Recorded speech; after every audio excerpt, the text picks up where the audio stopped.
Hi, I'm Carlin Borisenko. In early 2020, I was the knitting Democrat who accidentally went viral on the internet for going to a Trump rally and then left the party. I became the conservative darling, was on all the shows, traveled around the country, and then realized that conservatives were no better than Democrats. If there's one thing that I've learned, it's that both political tribes are two sides of the same coin. But it wasn't all bad. On my journey, I became obsessed with understanding the woke ideology and the culture war. I broke the story of the city of Seattle doing segregated training with its employees. How bad has this stuff become? The city of Seattle has now put out, I'm not kidding you, this is according to Dr. Carolyn Borisenko, who's an organizational psychologist. The city of Seattle asked its white employees to voluntarily spend a day off in a training about their internalized racial superiority. I broke the story that led to the first ever federal lawsuit against critical race theory in the schools. I broke the Coke Be Less White story, one of the biggest anti-woke stories of all time. It got over 30 million views. Coca-Cola's corporate headquarters even had to change their outgoing voicemail. Throughout the past few days, you may have seen inaccurate reporting on the content of our recently launched diversity, equity, and inclusion training program. I exposed the schools in Burlington, Vermont for grooming middle school children live on the internet. They called me an unwoke cult leader for that. And the Vermont Human Rights Commission slandered me publicly as being a hate channel. I even got called a hero in Breitbart for exposing that the Washington Post was writing a hit piece on Christopher Rufo. I have broken story after story after story about what's going on in the public schools, from Cambridge, Massachusetts, to autistic sex education, to the Department of Education in Michigan, literally training teachers all over the state how to groom children. I wrote a book called Actively Unwoke, the ultimate guide for fighting back against the woke insanity in your life. I host a podcast all about fighting back, and I'm downloading all of my knowledge to you on my Substack, carlin.substack.com. The world is a crazy place. We are literally surrounded by cults on all sides. On this show, we're going to do a deep dive into all aspects of the culture war, and I will show you the dark, dystopian underbellies on both sides. Here are the commitments I'll make to you. I will always tell you the truth. I will always bring you receipts. And if you stick with me, I promise you will see the world differently. Welcome to the cult. Please mount that like button for me and subscribe if you feel so inclined.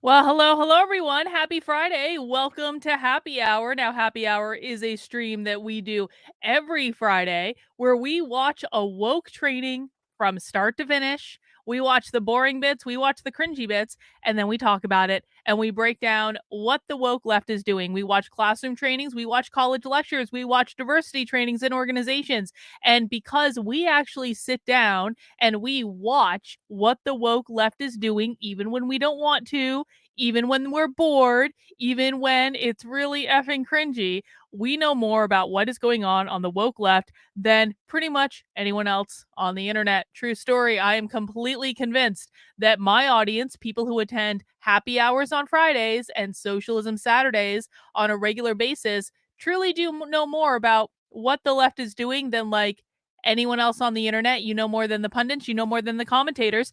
And that's because we are the only people that actually listen to them in their long form, saying exactly what they want to say.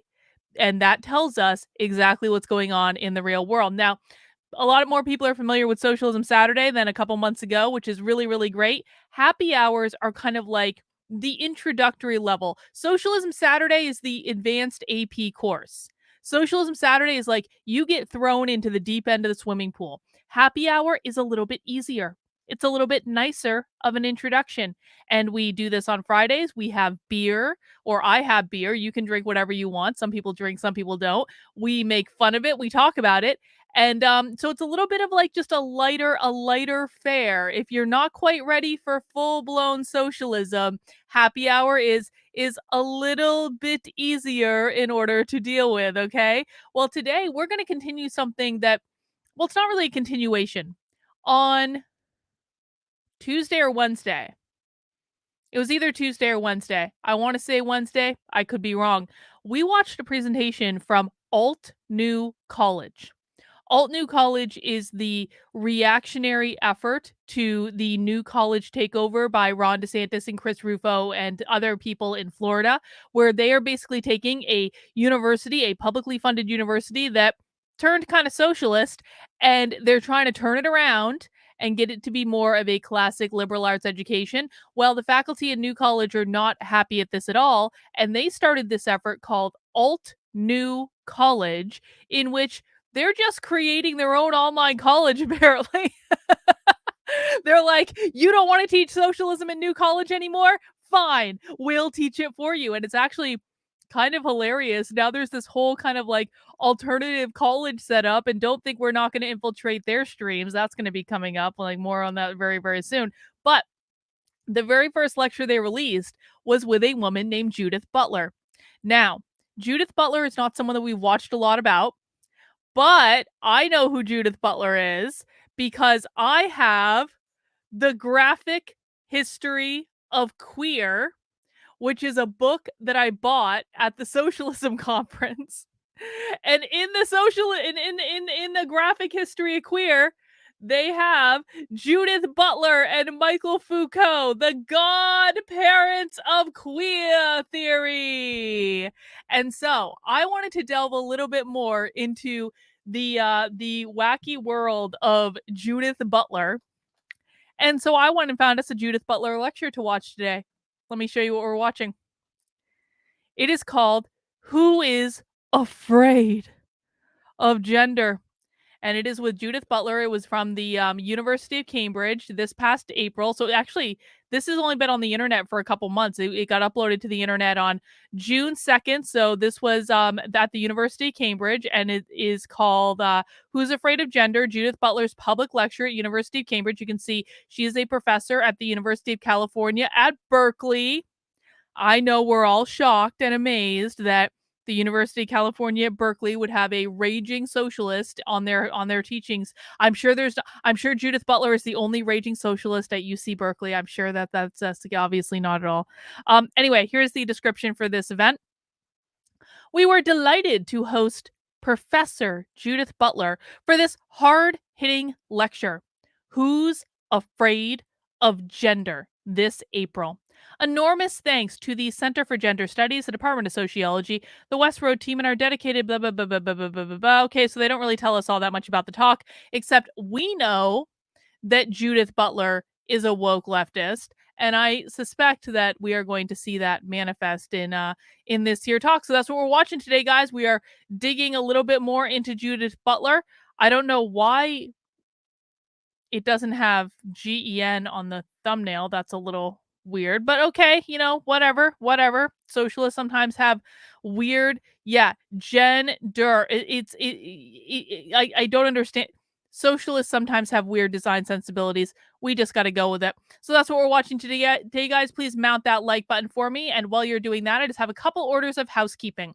Number one, if you are not yet subscribed to my Substack, I hope you will become subscribed to my Substack today, because there are a couple crazy stories. One specific crazy story that I covered last night. Now you may have seen this floating around the Twitters, but last night we did a supporter only spy stream.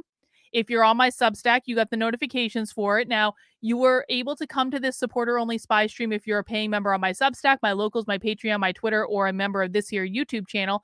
And essentially, spy stream is when I go into a live woke training. Happy Hour and Socialism Saturdays are on demand, usually. Not always, but usually. Spy stream is live. I have no idea what's going to happen on spy stream. And last night, let me tell you what. We watched a crazy, crazy ass spy stream.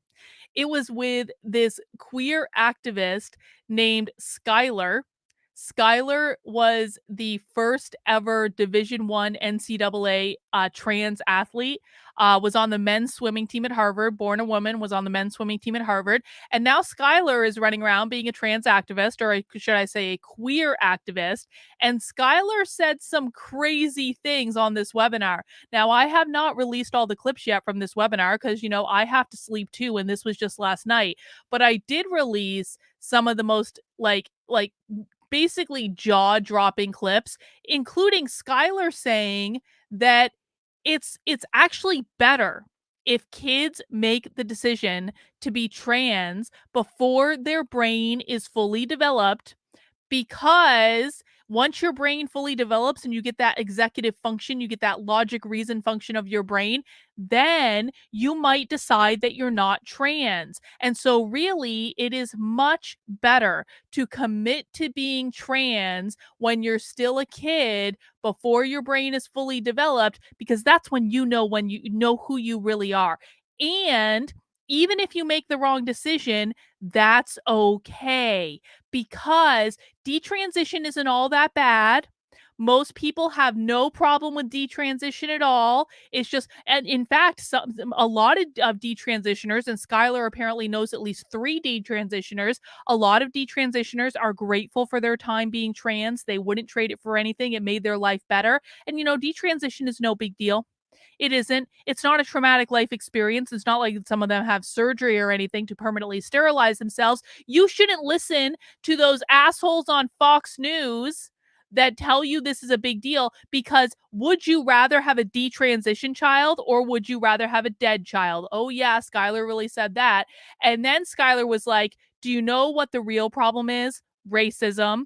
Because white kids just have so much more access to transition services than BIPOC kids do. And in fact, it's so easy for white kids to transition that some of them do it when it's not the best choice for them. So what we really should do is make transitioning easier for BIPOC kids, because then everyone will have equity. I swear to God. I swear to God. And if you don't believe me, there are clips of all of this on my Substack that you can go and watch for yourself right now. And these are not the only clips that I've got coming out of this training. I'm going to have some more as well. So this was probably one of the craziest spy streams that we've ever done. I really appreciate everyone who joined me last night. Definitely was worthwhile, that's for sure. And the way that you can join me for spy streams like this, is by becoming a paying member of my Substack, which is $8 a month or $80 a year. I am completely 100% funded by you. So I can't do things like spy stream unless I have people supporting the work I'm doing. That's part of why I keep it supporter only, is like a special little perk. Then non-supporters will get the clips afterwards, depending on if anything happens or not. Sometimes things happen, sometimes they don't happen, just the way it goes. Well, John, the whole training is posted, and you can access the whole training on my Substack as a paying member for $8 a month or $80 a year. Come on, John. I pay more than $8 for a cup of coffee at Starbucks, bro. Don't tell me this is too much of a hardship. It's on my Substack right now.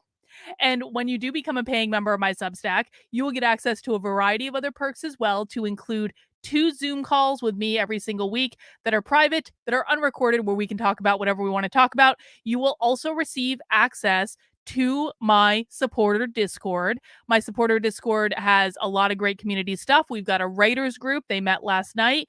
That for creatives, people writing stuff. Actual books have been produced out of my writers group in the Discord. It's pretty great. Another thing you're going to get access to is movie nights on Sundays. Now, movie night typically starts at 8 p.m. on Sundays in the Discord. However, this week we are having a double feature.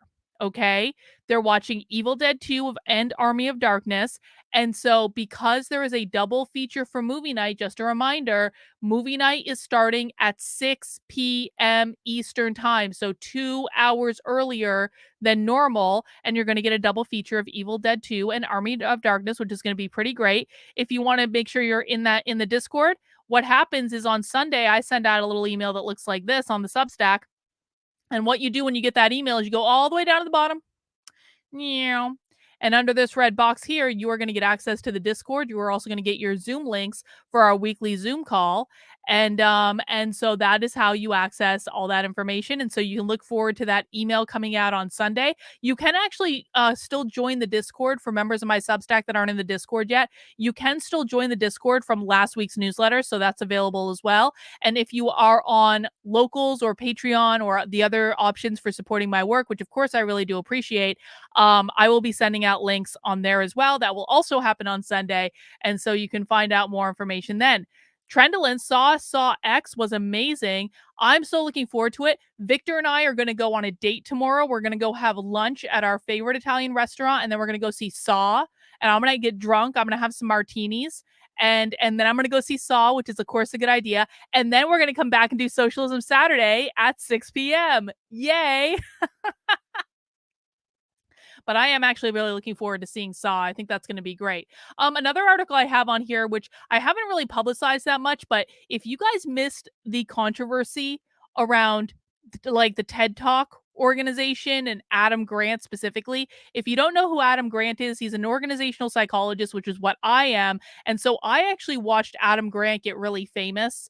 Like I knew about who he was before a lot of people knew about who he was. I watched him rise through the organizational like psychology ranks when I was like in that whole world. And he's kind of stepped in the culture war stuff with Coleman Hughes and all this controversy around the TED Talks and are they suppressing TED Talks? And Adam Grant has come out against color blindness and meritocracy. Now, I don't actually think Adam Grant is a woke leftist. I really don't. Some people might disagree. I think Adam Grant is an idealist that is completely disconnected from reality, but more importantly, he is surrounded by woke leftists. And the evidence that he gave for why he's against colorblindness and meritocracy, check this out. If it looks socialist and it sounds socialist, it is always effing socialist, because the paper that Adam Grant offered to advocate against colorblindness and meritocracy was a meta-analysis led by this woman whose name is Lisa Leslie. Lisa Leslie is a professor of management at NYU. And do you want to guess what Lisa Leslie specializes in? Oh, social justice. The woman literally specializes in managing for social justice and spends all her time studying diversity in organizations and pushing diversity programs into organizations. And that was the person that Adam Grant cited to advocate against colorblindness and meritocracy.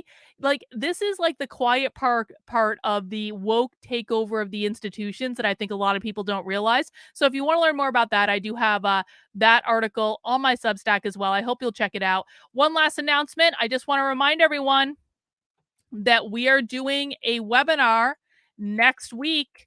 This is a private webinar. This is not going to be public on YouTube or anything like that, but it is going to be a private webinar that is designed to help you learn how to speak socialist. I just popped the link in the chat on YouTube and over on Rumble as well. And if you are watching on Twitter, head over to my Substack. You'll be able to find it there. But this is going to be it's a completely free training. You can make a donation if you want to, but it's completely free if you can't afford it or don't want to or whatever. And I'm going to give you a basic foundational course about how to speak socialist. Now, if you are a person that attends Socialism Saturday on like a regular basis, this might be really basic for you. I know, Reagan, you're signed up, but like you attend all Socialism Saturdays. So I just want to be completely transparent. This is kind of like for really, really, really beginners and like people who maybe don't pay attention on Socialism Saturday. So it's going to be a basic intro level course of the manipulations that socialists make to language to help you decode what they actually mean. And hopefully it'll help people to come to Socialism Saturday and have a little bit of a leg up, because I know that Socialism Saturday can be quite a barrier to get into, because learning how to speak socialist is a lot, okay? We've all been there. I had to learn how to speak socialist live on the internet, so I totally get it. But make sure you are signed up for that free webinar. Half of the seats are gone. I have 500 seats. Over like half of them are gone already. So I do want to thank everyone that signed up. If you can't make it to the live show, sign up anyway, because you'll get a recording delivered to your inbox after the webinar is over. And then if people are interested, I'll do future webinars as well. This doesn't have to be the only one, but definitely make sure you're signed up if it's something you're interested in. I want to have a nice audience. I've already I'm shocked at how many people are interested in this, to be honest. And so I'm really looking forward to that. That's going to be next Wednesday. And yeah, looking forward to that topic with you guys. All right, let's get this party. Oh, wait, I don't have a beer. What the hell am I doing?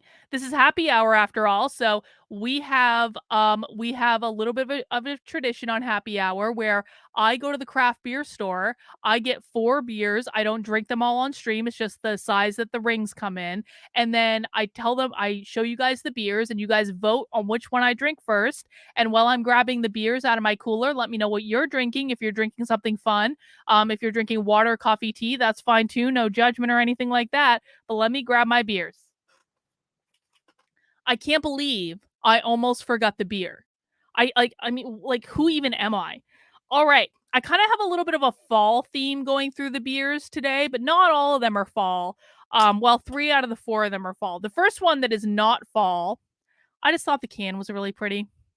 You guys know I judge beer sometimes based on the can, and I just thought it was really pretty. This is called Berry Ale. It is a strawberry sour, and it is canned and brewed by 12%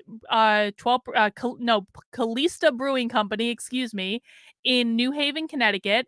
And this is going to be a sour ale with strawberries, chamomile, lemon, and marshmallows. So that's like some girly tea beer right there, but the can is really pretty. So that's going to be our strawberry sour. Now getting into the fall beers, we're going to have apples. Like, who doesn't love apples? This is from Barreled Souls Brewing in Saco, Maine, which is one of my favorite go-to breweries. This is called Apples to Apples, and it's a sour ale with apples and spices. So I'm hoping this is going to be like a little cidery, maybe. That'd be really nice. That's our second one. Then I have a couple of pumpkin beers left. The first one is called The Subtle Art of Pumpkining the World. I'm always a little bit skeptical of pumpkin beers, but we'll see how these goes. This is from Proclamation Ale Company in Warwick, Rhode Island. And it is where is the description? Hang on. I know I saw a description. Oh, there it is. This is a pumpkin ale with maple syrup and molasses. So maybe a little bit of a savory pumpkin ale, a little bit more of an upscale pumpkin ale. That can is beautiful, though. Isn't that pretty? And then the last one is from my favorite brewery. It's going to be Southern Tier. And I haven't had this one yet from Southern Tier.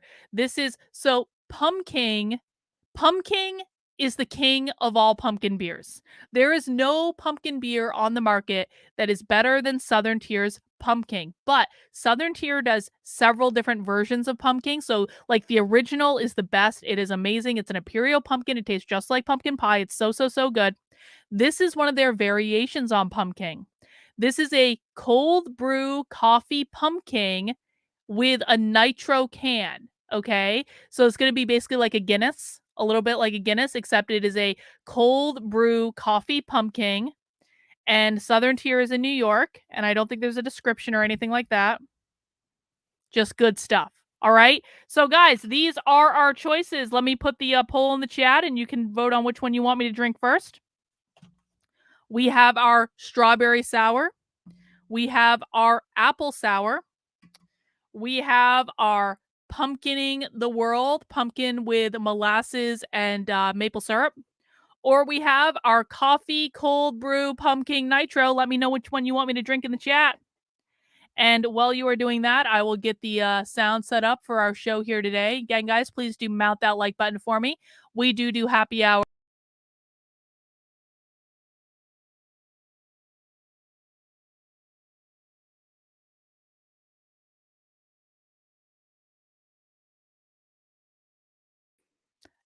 Accidentally exited myself out of the studio. I apologize for that.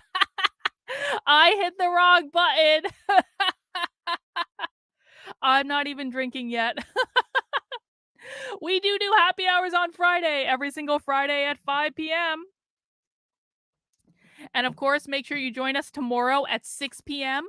for Socialism Saturday as well. I literally just hit like the side button on my mouse and it exited me out of the studio. All right. Last chance for votes in.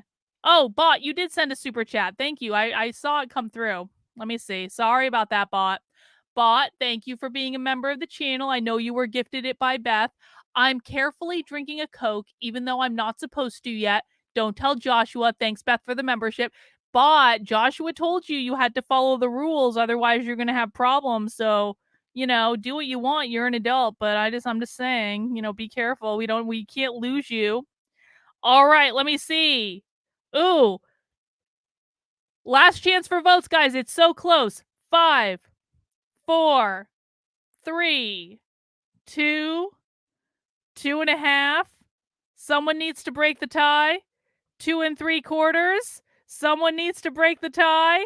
God damn it. Yay! Oh, God! Yes. It like kept being a tie between the two pumpkin beers, but we ended with the pumpkin nitro. Yay, hang on. I'm not mad at this. Pumpkin. Oh, one of my towers just fell down, but we can get that later. All right, let's get this beer poured. Let's get this show on the road. I'm not mad about this at all. Look how frothy and smooth it's gonna be. Oh, if you guys ever have a chance to get like beer, if you have to choose between a beer on tap or a beer on nitro, or like a nitro can versus a regular can, you always get nitro. It's so good. Cheers, everyone. Happy Friday. We did it. We made it through another week. All right. We are watching Who's Afraid of Gender with Judith Butler. Let's get this party started. Thank you all for coming. I'm Sarah Franklin. I'm the director of the LGBTQ research program here at Cambridge, also known as Q+. And I'm delighted. She doesn't sound like she has a British accent, does she? The Judith Butler lecture this evening. Along with the Center for Gender Studies, the Department of Sociology, I'm really pleased to be sponsoring this very important event. I want to thank all of you for being here in the audience tonight, for your patience in getting in and getting seated, and to the fantastic team that has made this possible tonight. It really has been an amazing experience to work with such a large and really wonderful team. I want to particularly thank Lucian Stevenson, Lauren Wilcox, Abigail Youngman. Oh, that's so good. I want to thank Laura Gisborne, Joanna Bush, so good. Pumpkin Vincenzo cold brew. Bacci. So good. I want to thank Jude Brown, Manali Desai, the staff of the West Road Theater, our photographer, Sita Tan, and many thanks to the volunteers who have made this possible tonight. I want to thank the funders of the Q Plus program, who have made this and all our other events possible, the London law firm of Clifford Chance. So thanks to everyone who's made this possible, and thank all of you for being here. I want to just say a bit before we start as an introduction to our speaker. I feel particularly honored to be standing here introducing our speaker tonight because I've personally witnessed many of the changes they have helped to bring about in my own lifetime. As a feminist, an academic, a queer person, and a social justice activist, I have felt very privileged as well as inspired by their persistence, insight, generosity, vision, passion, and brilliance. I would very much like this to be an occasion for everyone here to join me in thanking and celebrating Judith Butler's truly enormous contributions, and I'm sure we will. But first, let me say a few words about our speaker. I know many of you will be familiar with Butler's work. There are many now classic books, articles, concepts, and theories. Many of you will have read Butler's transformative 1990 monograph, Gender Trouble, which famously queers gender and offers us a theory of gender as a technology of self and as a social structure. As Butler themselves would argue, it's not their work per se that put this idea on the map, but it is enormously to Judith Butler's credit that they have translated this idea so effectively, it has become part of the air we breathe. This is a huge accomplishment, and with it has come a fundamental change in the way society conceives of itself, how each of us can imagine who we are, who each other is, and what we can become together.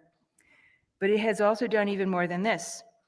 Butler's argument that gender does not reflect the determinations of sex so much as organize the way sex is perceived, embodied, and enacted is also a model of power, of consciousness, and of politics. Above all, it is an argument about freedom. Indeed, it is one of the most powerful manifestos for freedom of expression created in the last century, or for that matter, either in the last century or the one we're living in now.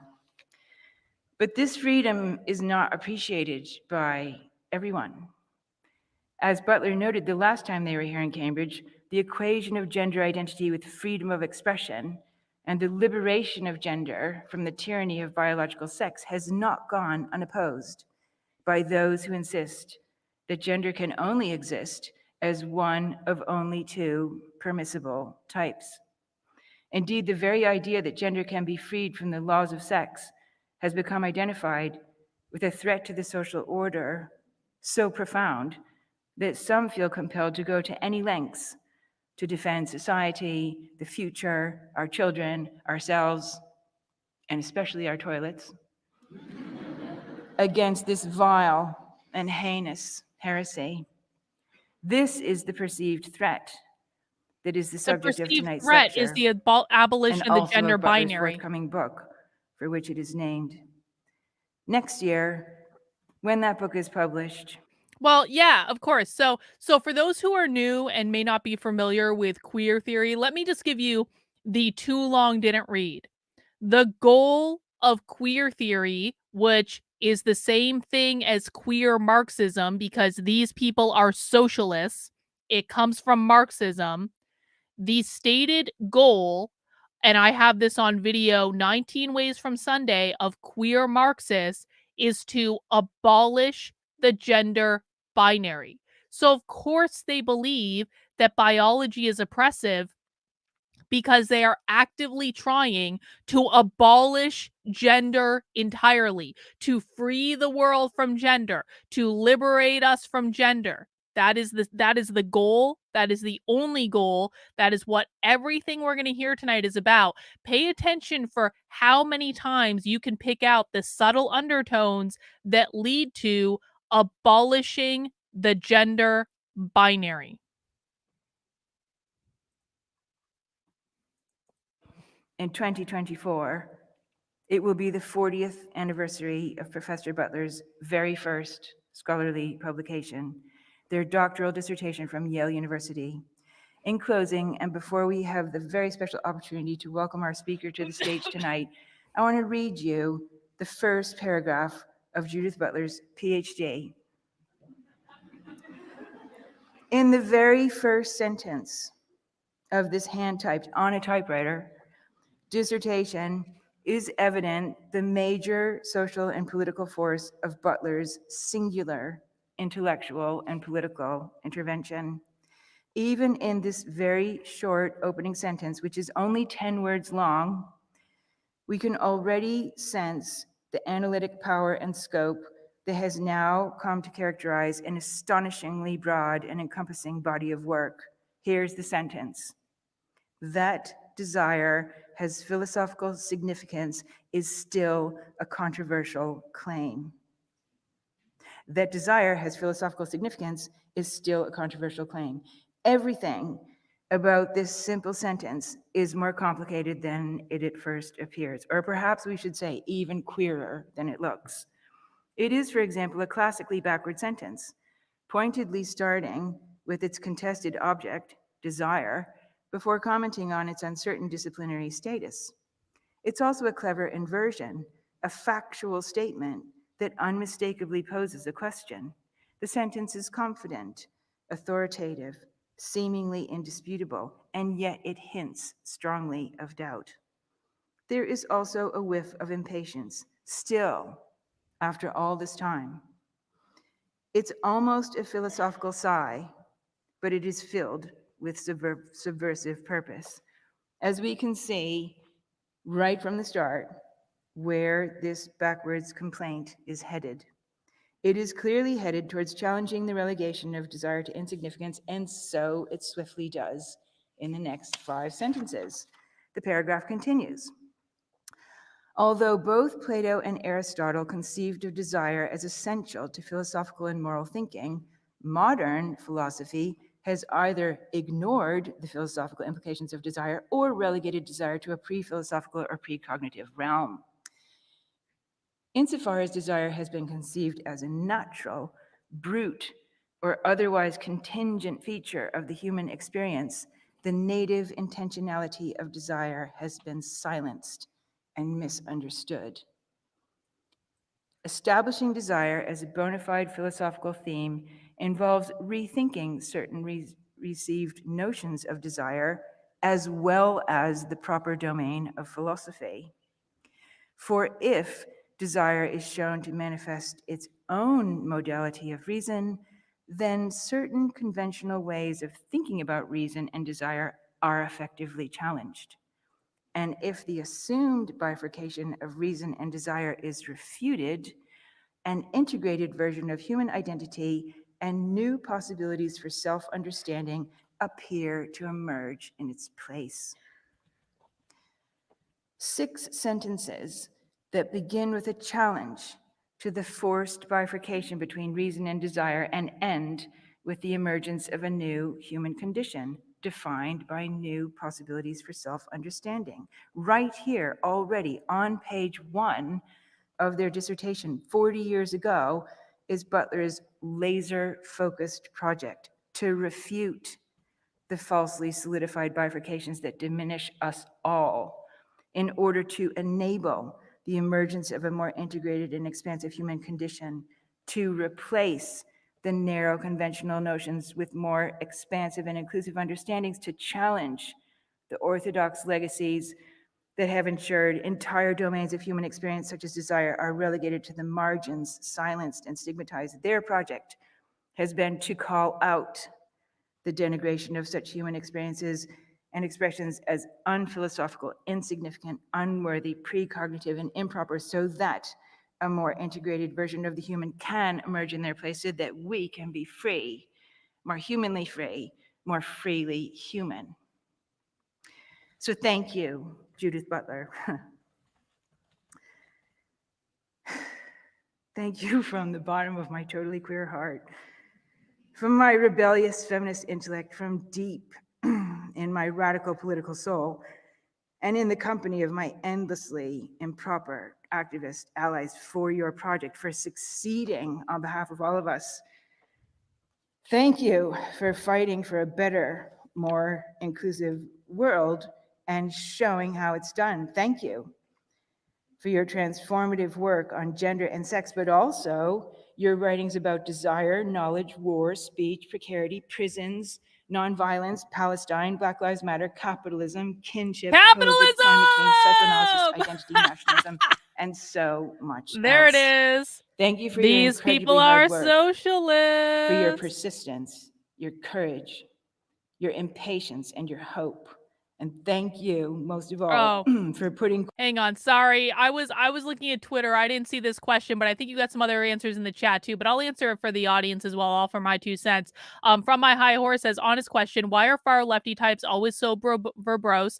Because they're academics. They're academics. This is how people speak in academia. Also, they do use language to manipulate people. They speak in a coded language that they don't think you're going to understand. And so, people are asking for bingo. Okay, I'll get out bingo. Hang on. Should we do genderqueer bingo probably? Hang on. Genderqueer bingo. There you go.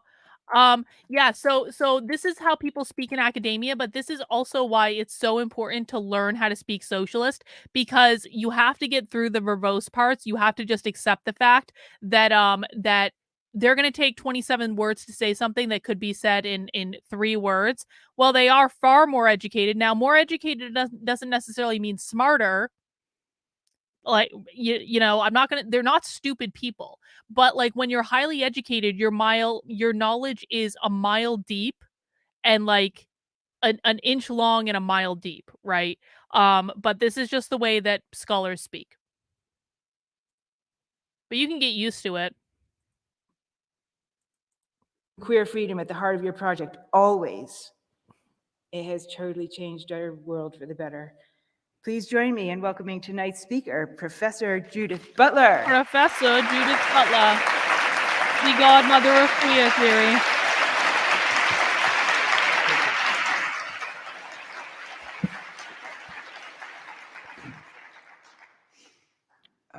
Thank you very much. I'm very pleased to be here and enormously grateful for that extraordinary introduction.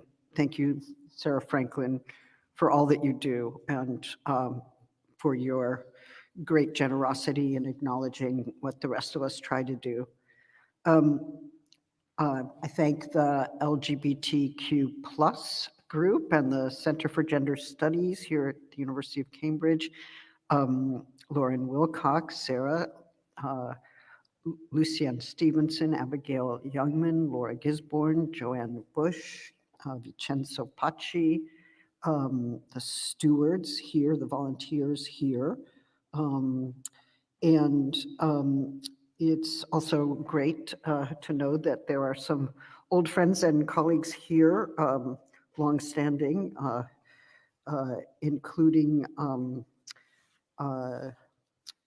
Juliet Mitchell, I think, and Jacqueline Rose, thank you, and Sarah Ahmed, where would I be without you, and Jude Brown, who has paved the way for so many of us. So I want to offer you some thoughts, and if possible, to think with you about a topic that I have found very difficult to address. As you know, I worked on the topic of gender some 35 years ago and continued on and off in the subsequent years. And I return to the issue now, neither to revise my theory, whatever that might be, nor to offer an overview of the academic field. The term gender has become, as you know, the focus of intense debate. But even as I say that, I'm not sure that debate is actually what is happening. The term gender has attracted an array of anxieties and fears that emerge, I think, from economic and ecological conditions. Indeed, gender has become a focal point for political mobilization on the right, associated with an array of social dangers, including possible harm done to children in its name. So Judith Butler just said that the right are the ones doing harm to children in regards to like their pushback against gender ideology. That's like the ironclad law of woke projection in action, Judith. So what should rightly be a debate, which is not a debate, is heightened, I think, by a number of fears. For instance, the fear that something called gender steals identities, that it is fakery, that it is a form of colonization. That means private property. It invades the public sphere like unwanted migrants, that it Judith Butler seems to be under the impression that someone other than socialists used the term colonization. No one other than far left socialists and maybe a couple progressives that picked it up along the way use the term colonization. So no, Judith, the right is not accusing you of colonization. Most of them don't even know what that word means. Pop quiz, what does colonization refer to? You guys got to answer your own questions. I know what my answer is. Hint, hint, hint, it has to do with capitalism. It does have to do with capitalism, but it's more a reference to property. It's like the taking of private property ownership, colonizing property, stuff like that. But private property always relates to capitalism. Anytime, like the ultimate goal, for people who don't know, the ultimate goal of socialists, the far left, communists, whatever, is to abolish all private property. Anytime you hear them talking about whiteness, anti-racism, colonization, bourgeois, That is all a reference to like private property, and private property is always directly related to capitalism. Always. Represents the rise of totalitarian powers, or that it marks the extremes of hypercapitalism. All these things have been said of gender. A wildly contradictory set of claims are made about what gender is and what dangers it poses. In every case, though, gender is figured as a destructive power that must be stopped. So I ask, how did gender become so easily and effectively deployed to give focus and form to fears of destruction on the right and to mobilize attacks on vulnerable communities, intensifying their status as targets and their sense of their own dispensability? As we know, we live in times in which we see the earth destroyed by powers that seek to maximize profits and expand state control. We also see That's a attacks reference to on capitalism. women, gay, lesbian people, trans people, migrants, attacks which are focused on sexuality, gender, and race, all operating in various parts of the world to support authoritarian structures, if not neo-fascist passions and Fascism means politics. capitalism. And yet, in our analyses of such matters, we rarely feature such attacks as constitutive elements of a new fascism. I want to make 3 claims that are important to the remarks that I have to offer you today. The first is that fascist passions are intensified and accelerated by attacks on women, LGBTQIA+ people, migrants, Black and brown people, and the poor. Secondly, these attacks appeal to the fear of destruction with which many people now live, not only workers who fear the loss of their jobs and the stability of their lives, but people forced into migration by the ongoing climate catastrophe. And thirdly, these attacks, whether they take the form of physical. There's an ongoing climate catastrophe. Are we in like the day after tomorrow and I just didn't notice? Like, are we all being pushed like to South America? I must have missed the memo. Physical attacks, murder, or legal disenfranchisement also redirect the fear of destruction. If gender or migration are identified by the right as the cause of the destruction of society, then they themselves become eligible targets of destruction. If a nation can get rid of them or hold them in states of indefinite subordination or detention, then apparently the fear of destruction can come to an end. Or at least that is one of the false promises of fascism, or perhaps not a promise at all, but rather a fantasy, collective in nature and lethal in its effects. Judith Butler is living in her own different My little argument fantasy today world. is that the anti-gender ideology movement should be considered a neo-fascist phenomenon. And I want to suggest that those of us on the left or in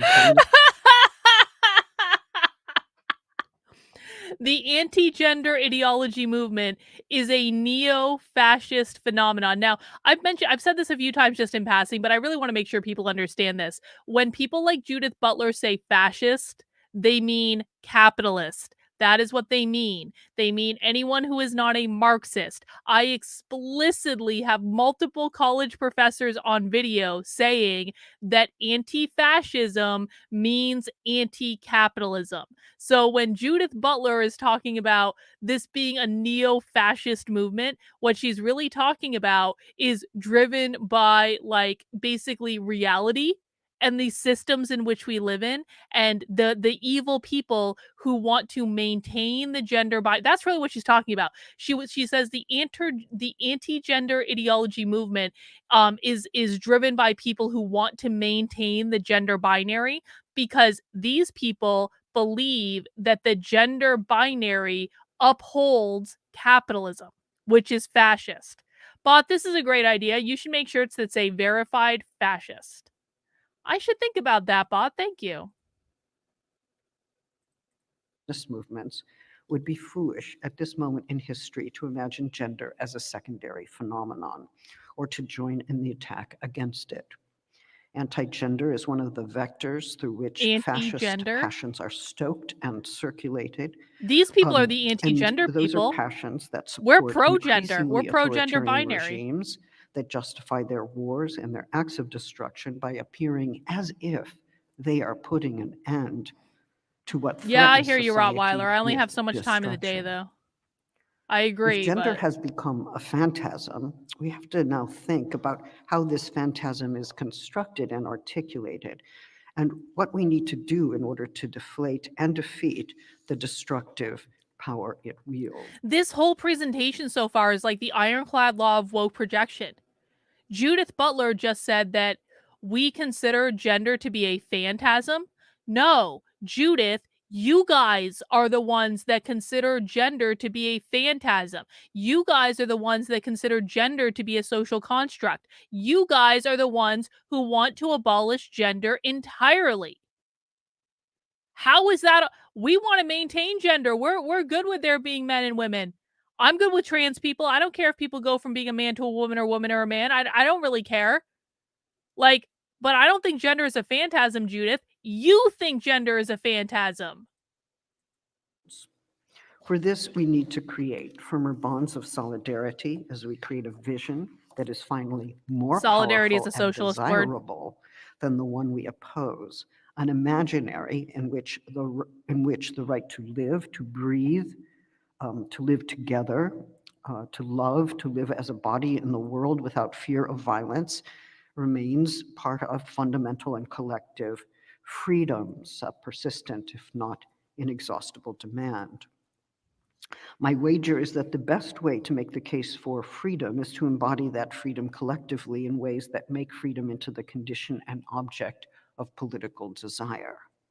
This means rejecting ideas of personal liberty based on property and self-interest alone What? in favor of new.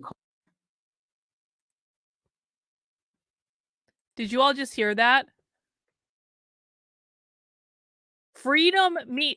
Oh God, is Kurt here? Kurt would fucking love this. Freedom means a rejection of liberty based in private property. Let's listen again.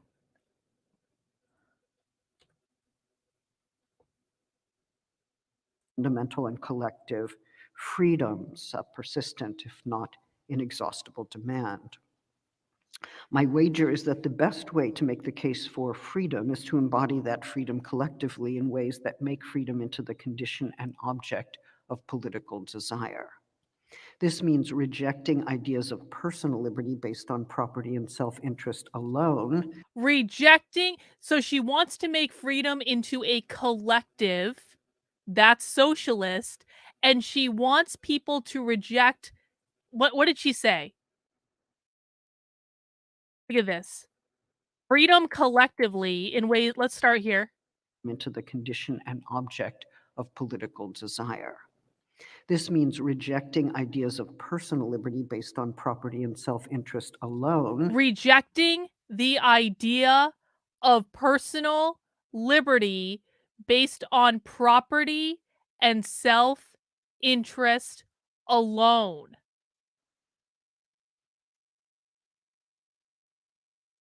Wow. Wow. Wrong, Jeremy. That's not what she said.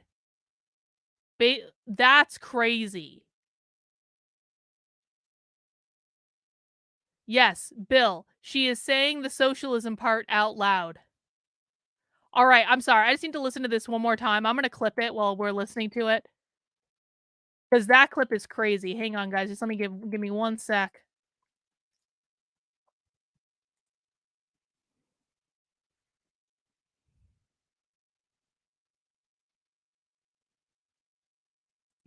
In which the right to live, to breathe, to live together, to love, to live as a body in the world without fear of violence remains part of fundamental and collective freedoms, a persistent, if not inexhaustible demand. My wager is that the best way to make the case for freedom is to embody that freedom collectively in ways that make freedom into the condition and object of political desire. This means rejecting ideas of personal liberty based on property and self-interest alone in favor of new collectivities in which my freedom is not really possible without the freedom of others. This is a difficult process, considering all the disagreements on the left and within feminism, but it remains. All right, that's good enough. Wow, what a clip. Judith Butler saying the socialism out loud. Judith Butler just said that she can't be free in a society built on liberty being private property and individual freedom. She can only be free in a society in which freedom means being part of the collective Borg. Crazy. And we're only 20 minutes into this, guys. We still got an hour and 20 minutes left. Go grab a drink. We're going to be here for a while. Necessary if we are to come to desire freedom and embodied life, not only for our individual selves, but for the expanding circle of living beings to whom we are still connected. That's collectivism. Without those connections, none of us can live or live well. None of us can even exist. Well, that's and not I say true. This during a time in which It's the fundamentally notion of false. interdependency, not only among humans, but among all living creatures, provides a critical perspective against a climate catastrophe produced by.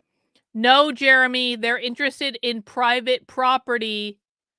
Private property, that's what it is. I'm not saying privacy is not involved, but private property is what they're talking about. Anthropocentric arrogance. Cohabitation within a social world is necessarily linked with the regenerative potentials of the earth, and there is now no clear way to distinguish between the future of human life and living processes themselves. The anti-gender ideology movement has its origins in Catholic doctrines formulated in the 1990s. Really? The Beijing Conference in 1995, what? in particular, and it quickly spread through Latin American Catholic and evangelical churches in the subsequent years. James Lindsay's an atheist. You're going to tell me the guy who invented the term groomer is doing it based on 90s Catholicism when he's an atheist? In its current form, it can be found throughout Eastern Europe, epitomized by Putin and Orban, in Italy, espoused by Meloni, but also in South Korea and Taiwan, in Pentecostal churches in North Africa, and in the US Republican Party and its evangelical base. It is well organized by digital platforms such as Citizen Go, and as Sonia Correa has argued, it takes different forms in different places, and it is perhaps most distinctively in the UK and Australia that certain feminist positions have become part of this movement, despite differences between their views and those of, say, the Putin regime.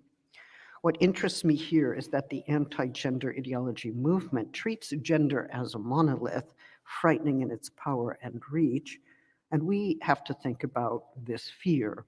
Is it discovered and exploited, or is it manufactured for another purpose? In Russia, gender has been called a threat to national security, and the Vatican has said it is a threat to both civilization and to man. In conservative, evangelical, and Catholic communities, gender is taken as a code for a political agenda that seeks not only to destroy the traditional family, but to prohibit any reference to. You do seek to destroy the traditional family, Judith. Abolish the family, which is literally in the Communist Manifesto, which we have covered. I have personally covered abolish the family more than like any non-socialist on the goddamn internet. Abolish the family is explicitly related to gender ideology because you people believe that binary gender was created by capitalism and then reinforced in the nuclear biological family, and you also believe that you can't abolish capitalism until you abolish the nuclear biological family, which props up binary gender. The whole idea of gender being a social construct is grounded in the idea that capitalism created the gender binary, which allowed men to work outside the home and make all the money and have all the power, and relegated women to working in the family and birthing the next generation of future proletariat workers, and then raising the next generation of future proletariat workers, while their services to the state was undervalued because of their role as women, which is what you say came from capitalism and the need to create future proletarian workers via social reproduction theory. Like, don't tell me this whole talk is the ironclad law of woke projection. Judith Butler, like everything she has said so far about the evil right-wing fascists are things that she herself and her ideology is doing. Mother and father in favor of a genderless future.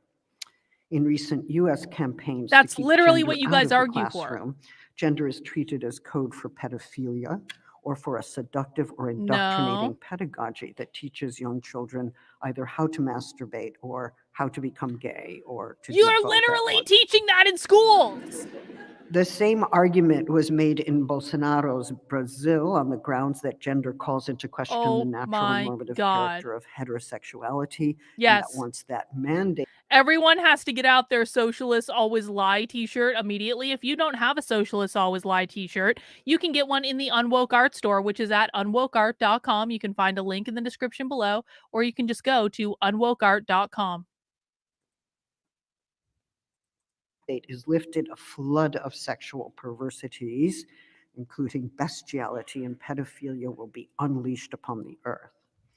This argument conveniently forgets the long-standing and hideous history of the sexual abuse of children by priests, subsequently exonerated and protected for their abuse, reports of which continue to accumulate daily. In fact, the projection of child abuse onto those who teach sex education or provide trans health care for young people may well be one example of how the phantasm of gender works. In various parts of the world, gender is not only figured as an omen of potential or actual child abuse, but also a plot by urban elites to impose their cultural values on real people, a scheme for colonizing the global south by the urban centers of the global north, or a set of ideas that are in opposition to either science or religion, or both, or a threat to civilization, a denial of nature, a threat to masculinity, and the effacement of the differences between the sexes. It is also sometimes regarded as a totalitarian threat or the work of the devil, either the demonic itself or its contemporary instance, and thus I will say this. I do think it does drive me a little crazy every time I post stuff around gender ideology, and the only response that I get from people is, that's demonic. That's satanic. Okay, well, I understand you believe that. It's actually not. This actually comes from somewhere. There's a rhyme and reason to it. And I know that you want to push your religion onto everything, but it is really, really, really, really, really, really, really unhelpful to comment on everything you don't like and go, that's demonic and satanic. Because usually you don't understand what's actually going on, and you're just like, God is against this. So on this, I actually agree with Judith Butler. I think it's resoundingly unhelpful. It drives me goddamn crazy. It's like, can we focus on being hinged into reality and not expecting Jesus to save us? That would be really great. figured as the most destructive force unleashed upon the earth, or the contemporary and dangerous rival to God who must be countered at all costs. As a phantasm with destructive powers, gender is a term, an image, an idea, a practice, a phantasmatic formation that circulates, intensifies, collects, and escalates multiple fears of destruction circulating in our time. Of course, there are many reasons to fear destruction. There's climate destruction, forced migration, lives imperiled and lost in war. There are neoliberal economies that are depriving people of basic social services they need to live and thrive. There's systemic racism that takes the lives of many through slow and quick forms of violence. And women, queer, and trans people, especially those who are Black and brown, are murdered in many parts of the world at appalling rates. On the right, however, the list is different. challenges to patriarchal power and social structures in the state, civil society, and kinship, migration that challenges traditional ideas of the nation, that challenges white supremacy and Christian nationalism Capitalism. alike. The list goes on, but no list can explain how fears of destruction are exploited by various movements, institutions, and states, and how gender, or the teaching about systemic racism, Sam, you know the answer under to this. the rubric of critical race theory, are blamed for the acute sense of being imperiled that many people now feel. For gender to be identified as a threat Systemic to life, racism means civilization, capitalism. society, the nation, and the like, it has to gather up a wide range of fears and anxieties, package them into a single bundle, subsume them under a single name. And as Freud taught us about dreams, whatever is happening in Freud! phantasms Fucking such as socialists these love Freud. involves the condensation They of love a number Freud. of elements and a displacement from what one does not want to be seen or named. Circulating the phantasm of gender is also one way for existing powers, states, churches, political movements to frighten people back into their ranks, to accept censorship, to externalize their fear and hatred onto already vulnerable communities. They not only appeal to existing fears that many working. Well, Freud was definitely a weirdo that definitely had daddy issues, but most socialists are also weirdos who also have mommy and daddy issues. Freud was also in the Frankfurt School, so that's probably part of the reason that they really like him. Yeah. People have about the future of work or the sanctity of their family life, but they incite Jung that is fear, far superior to insisting, Freud as in it like were, every that possible people way, identify gender as the in my cause of their opinion. feelings of anxiety and trepidation about the world. Consider the incitation of Pope Francis in 2015. This is, by the way, the very year that Putin identified gender as a national security threat because it threatened the spiritual values of Russia. Pope Francis, who's supposed to be, better than some, They're pissed off the after Pope didn't pick their warning of the side. existence of Herods in every historical period, They thought they had the referred Pope, and to then the Pope gender stabbed them in the back. theory as consisting of contemporary Herodians who, quote, plot designs of death that disfigure the face of man and woman, destroying creation, end quote. He then makes clear just how annihilating the force of gender theory is, and I quote, "Let's think of the nuclear arms, of the possibility to annihilate in a few instants a very high number of human beings. Let's also think of genetic manipulation, of the manipulation of life, or of the gender theory that does not recognize the order of creation," end quote. We can laugh, but this is very powerful. Pope Francis continues with a story about how funding for education for schools serving the poor was provisioned on the condition that gender theory be included in the curriculum. We're not given any details about what precisely. See, the right hates Pope Francis. I'll admit, like, Pope Francis is very progressive, right? He's no Pope Benedict or Pope John Paul or anything like that. But like, he really pissed the left off when he came out against gender ideology. I don't think people on the right realize this. The Pope really pissed a lot of people off when he came out against gender ideology. I don't know why they expected the Pope to go along with gender ideology. But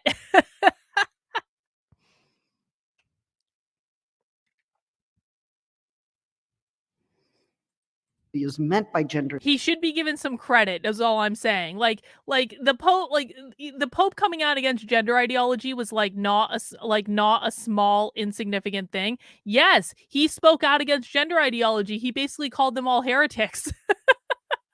He did. Theory, but it clearly should be feared as one would fear the massive loss of life. To require the teaching of gender in schools is, in his words, ideological colonization. He adds that, and I quote, "The same was done by the dictators of the last century. Think of Hitler Youth," end quote. The Vatican's inflammatory rhetoric has proven to be quite destructive, given the influence of the institution and the generally high esteem in which Pope Francis has been held. If gender is a nuclear bomb, it has to be dismantled. If it is the devil itself, all those who represent gender must be expelled from humanity. Whether figured as nuclear bomb, the devil, a new version of totalitarianism, pedophilia, or colonization, gender has assumed a startling number of phantasmatic forms, eclipsing both academic and ordinary usage. As a consequence, circulating the idea of gender's destructive powers is one way to produce existential fear that can be exploited by those who want greater state powers to fulfill the promise of a return of a patriarchal order that will reestablish a sense of security within society. The fear is stoked so that authorities who promise its alleviation can enter as forces of redemption and restoration. The fear is both produced and exploited in order to rally people to support those who would destroy this idea of gender, the field of study, as well as the social movements and public policies organized through such a term. Rolling back progressive legislation is surely fueled by backlash. It is the definition of backlash. But backlash only describes the reactive moment in this scene. What we're faced with here is a project of restoration that promises to return to a patriarchal dream order that may never have existed, but which occupies the place of history or nature, one which only a strong state can restore. The shoring up of state powers, including the powers of the courts, implicates the anti-gender ideology movement in an authoritarian project. The targeting of sexual and gender minorities as dangers to society, as exemplifying the most destructive forces in the world, is done in order to strip them of their fundamental rights and freedoms, including their protection from harassment and violence, and it implicates anti-gender ideology in fascist passion. For full license is given to the state to negate the lives of those who have come to represent, we might say through the syntax of the phantasm, a threat to the nation, the most destructive force in society.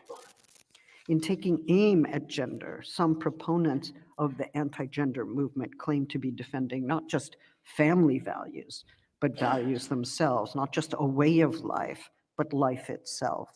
The phantasm that fuels fascist tendencies is one that seeks to totalize the social field and infuse the populace with fear about its existential future, or exploit its existing fears through giving a totalizing form to its ostensible cause. I just want everyone to know we're only half an hour into this, and Judith Butler has projected her own bullshit onto us 73 times already. If I stopped the presentation every single time that Judith Butler said something that was overt projection, we would be here all night. And so I'm not going to call out every instance of overt projection from here forward unless it's really, really crazy. And I just want everyone to know Judith Butler is literally projecting everything that her side is doing onto all of us. I agree, Ninja Artist. She absolutely and sincerely needs to get fucking laid. In a really bad way. I agree with you, but I just want everyone to know it's not that I'm missing it. It's that I just don't want to stop the video every single time she projects something. It would be tempting to say, oh, gender is an empty signifier. It no longer refers to anything we might understand as gender. And we might say this because it attracts and mobilizes fears from several orders in society, including both economic and ecological. But I think, in fact, it is less empty than overdetermined, bearing a number of accretions from social history and political discourse. In addition, this gender designates, even in the popular imagination, some way of living the body. So life and the body are its topics. These are the zones of passion and fear, of hunger and illness, vulnerability, penetrability, relationality, sexuality, and violence. But when we speak about the life of the body, we are also speaking about distinct or differentiated modalities of embodiment.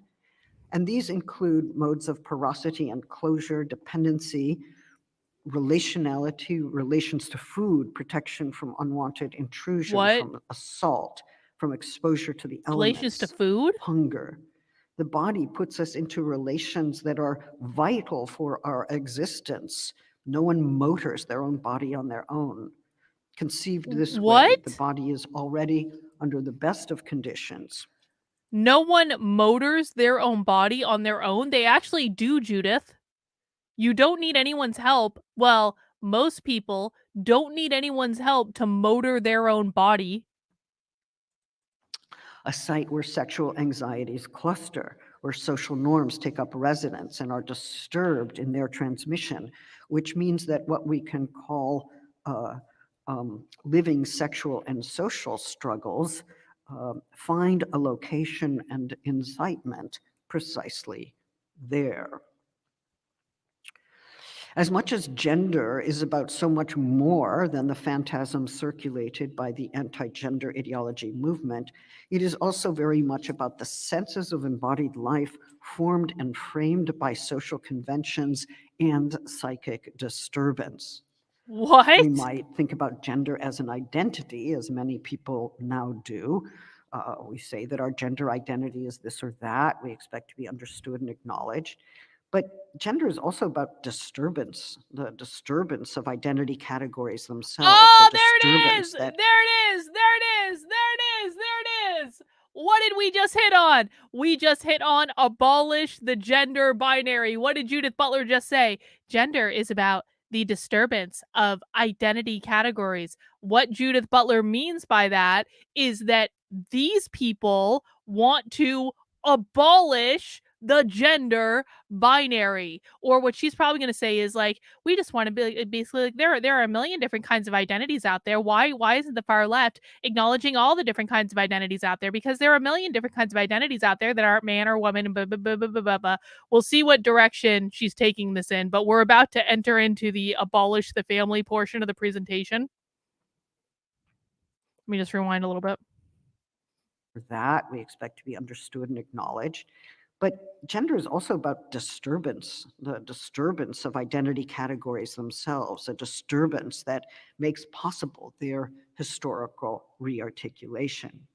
The rearticulation New of gender identities have come into being in the last years. In beyond the part, binary, this is new what is being identities beyond the resisted by binary. right. These new ways of configuring identity are possible because gender is something that can be or is reconfigured in time. Oh, look at that. Gender can be reconfigured in time. We don't just have men and women. We have an infinite number of gender identities. And I don't know why those evil right-wing fascists are just so torn apart over the fact that we have just reconfigured gender over time. Did you guys know, for people who don't watch Socialism Saturday on the regular basis, the queer Marxists, when they say the word trans, they do not mean transition. They mean transcend or transform, as in transcend gender or transform gender, which is all code for getting rid of the gender binary. Let's listen to that part again. A disturbance that makes possible their historical rearticulation.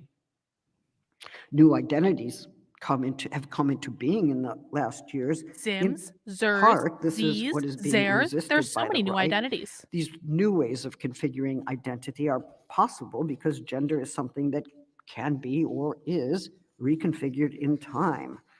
One might be assigned a gender at birth and come to assume another gender in time. When we speak about gender identity, at least, gender stands for the process of sex assignment, identification, the complex ways that what is called sex comes to be lived in time. Indeed, gender is not the complex ways in which the called sex comes to be lived over time. not just identity, but rather the apparatus by which identities are constituted, regulated, and disturbed. But hang on, Jaya, we haven't seen you around lately. I hope you're doing well. if one says such a thing, then gender is not exactly fixed as an eternal truth, but rather understood as a framework within which we consider a range of elements in relation to one another. Identity and sexed identity are but some of them. We talk about the gender dimension of public life. We talk about What? the gender dimension of scientific research. In that case, we're looking at how certain kinds of differences are distributed in a field or how certain kinds of inequalities are reproduced. How certain kinds of inequalities are reproduced. What is Judith Butler referring to there? She just said this is how just a gendered society in which certain kinds of inequalities are reproduced. What does she mean? Pop quiz for the chat. What does she mean? Certain kinds of inequalities are reproduced. Literally. The family. She means that the nuclear family reproduces certain kinds of gender inequalities because the nuclear family is responsible for the social reproduction of the capitalist system, because the nuclear family is responsible for birthing and raising the future workers that are going to support capitalism. And the only reason that exists is because capitalism created the gender binary. Hang on. Jared says, am I dumb for just not understanding? No, Jared. No, you're not dumb at all. You're really not. Judith Butler is speaking socialist. If you don't understand what Judith Butler is saying, hang out a while. We will help you understand. It's because she is quite literally speaking a different language, and that language is socialist. So if you have questions, please ask them in the chat, and we will try to answer them as we can. Italian Prime Minister Giorgia Meloni has told both the Italian and Spanish publics that the advocates of gender will strip you of your sexed identity. And this stokes fear and outrage among those whose sexed identity is fundamental to the sense of who they are. One of the presuppositions of her argument is that sexed identity is fundamental and valuable and that no one should take it from you. It would be wrong if anyone tried to take that away. So let's agree with her without pursuing the question of what kind of fundament this is and what kind of value it bears. If we do say that, as a matter of fact, people generally regard what is called their sexed identity as valuable and that it should not be expropriated by others, then it follows that legislation that seeks either to prevent or pathologize or indeed criminalize trans sexed identity does precisely that. Meloni's argument performs an inversion. She exploits or manufactures the fear that sexed identity will be taken away precisely in order to deny rights that would guard against that very stripping of identity. She exploits that manufactured fear for the purposes of stripping trans people of their rights of self. Hang on. Jared says, mile-long words that the average person isn't going to understand. And if this was what's being pushed on us politically, well, Jared, that's why it's very important that you learn how to speak socialist. And I'm really glad you're here because we will teach you how to speak socialist. This is your immersive course into how to speak socialism. It's one of the most valuable things you'll ever do if you want to understand the culture war, because once you learn how to speak socialism, you will see these people in a whole new way. So you're right. These people do deliberately use language and words that the average person isn't going to understand, because what they're doing is they're speaking to people who are in their group. They don't intend us to understand it, but we can subvert their little system by learning to understand it. And if you want to learn more about that, Sarah says, Carlin has a course you sign up for. It's free to teach you about their language. It is pinned to the top of the chat. And this is a free webinar I'm doing next week. I will pin it. I will pop it again into the channel. This is a free webinar I'm doing next week about how to speak socialist. And so for people who maybe watch this afterwards, you can find the stream on my Substack, or just follow the link and it'll go right to my Substack. You'll be able to access the on-demand version, stuff like that. But we have, guys, what I truly mean this. One of the most valuable things that I think people can be doing right now is learning how to speak socialist. And then once you know, teaching other people how to speak socialist. Because I think that the people who have been with me for Socialism Saturday since the beginning, which has been going on for over a year now, I think we can all attest that once you learn how to speak socialist, you start to see everything these people are doing in a completely new way. It really is just incredibly eye-opening. I thought I understood the woke left before, and I did. I wrote a whole book about them. I understand the left so much more now than I ever did because I've learned how to speak socialist. So that's my strongest recommendation. Hang in there, Jared. Hang in there. Anyone who doesn't feel like if you don't feel like you know what the lady is saying, ask questions in the chat. We will help you decipher it, but just hang in there. The best way to learn how to speak socialist is just to immerse yourself in it and to go with the flow. Determination. She mobilizes the fear of having one's sex identity nullified in order to nullify the sex identities of others, thus instilling fear in those who face that nullification by virtue of her rhetoric and her policy. The very fear of being deprived of something so intimate and defining as a sexed identity depends on a general understanding that this would be, in fact, a deprivation. Yet the consequences of her view are not generalized. If they were, it would follow that it would be simply wrong to deprive someone of the sexed aspect of their very being. And from this premise, it should be possible to universalize the claim, to refuse to engage in any activity that would deprive anyone of their sexed identity, including trans people. But the opposite is proven to be true when the right to my own sex requires that you lose yours. Although some very different ideas of sexed identity are at play in debates such as these, they share the assumption that whatever sexed identity may prove to be, it cannot be taken away, and it should not be.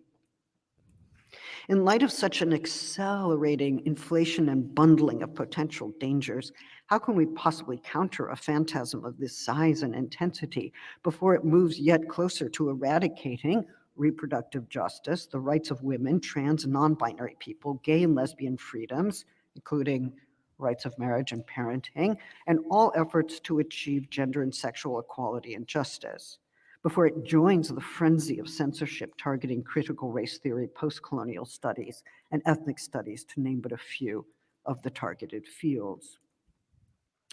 To understand the phantasmatic force of gender, we have to consider it, I think, as a psychosocial phenomenon. Oh, hang on. That is, Talking Story says, I just gave a Zoom on language and learning from me. So helpful. What are you talking about, Talking Story? Tell me what you did. I'm curious. Thank you for sharing what you know. I appreciate that. a site where intimate fears and anxieties become socially organized to incite political passions. As I've said, these passions do not take the form of debate. There's no text in the room that is not eligible for censorship, no agreement on terms, and fear and hatred. You guys has don't even flooded the define terms, landscape Judith. where critical You don't thought define terms should honestly. be. We are living, as it were, in a phantasmatic scene. And when I Hang on. John says, my goal is figuring out how to be able to explain this to my kids so they can see it plainly in the goals of what they are hearing in school. John, that is a great goal. In order to do that, the very first thing, it's kind of like when you're on an airplane, John, and they tell you you need to put your mask on first before you can help other people. It's the same thing here.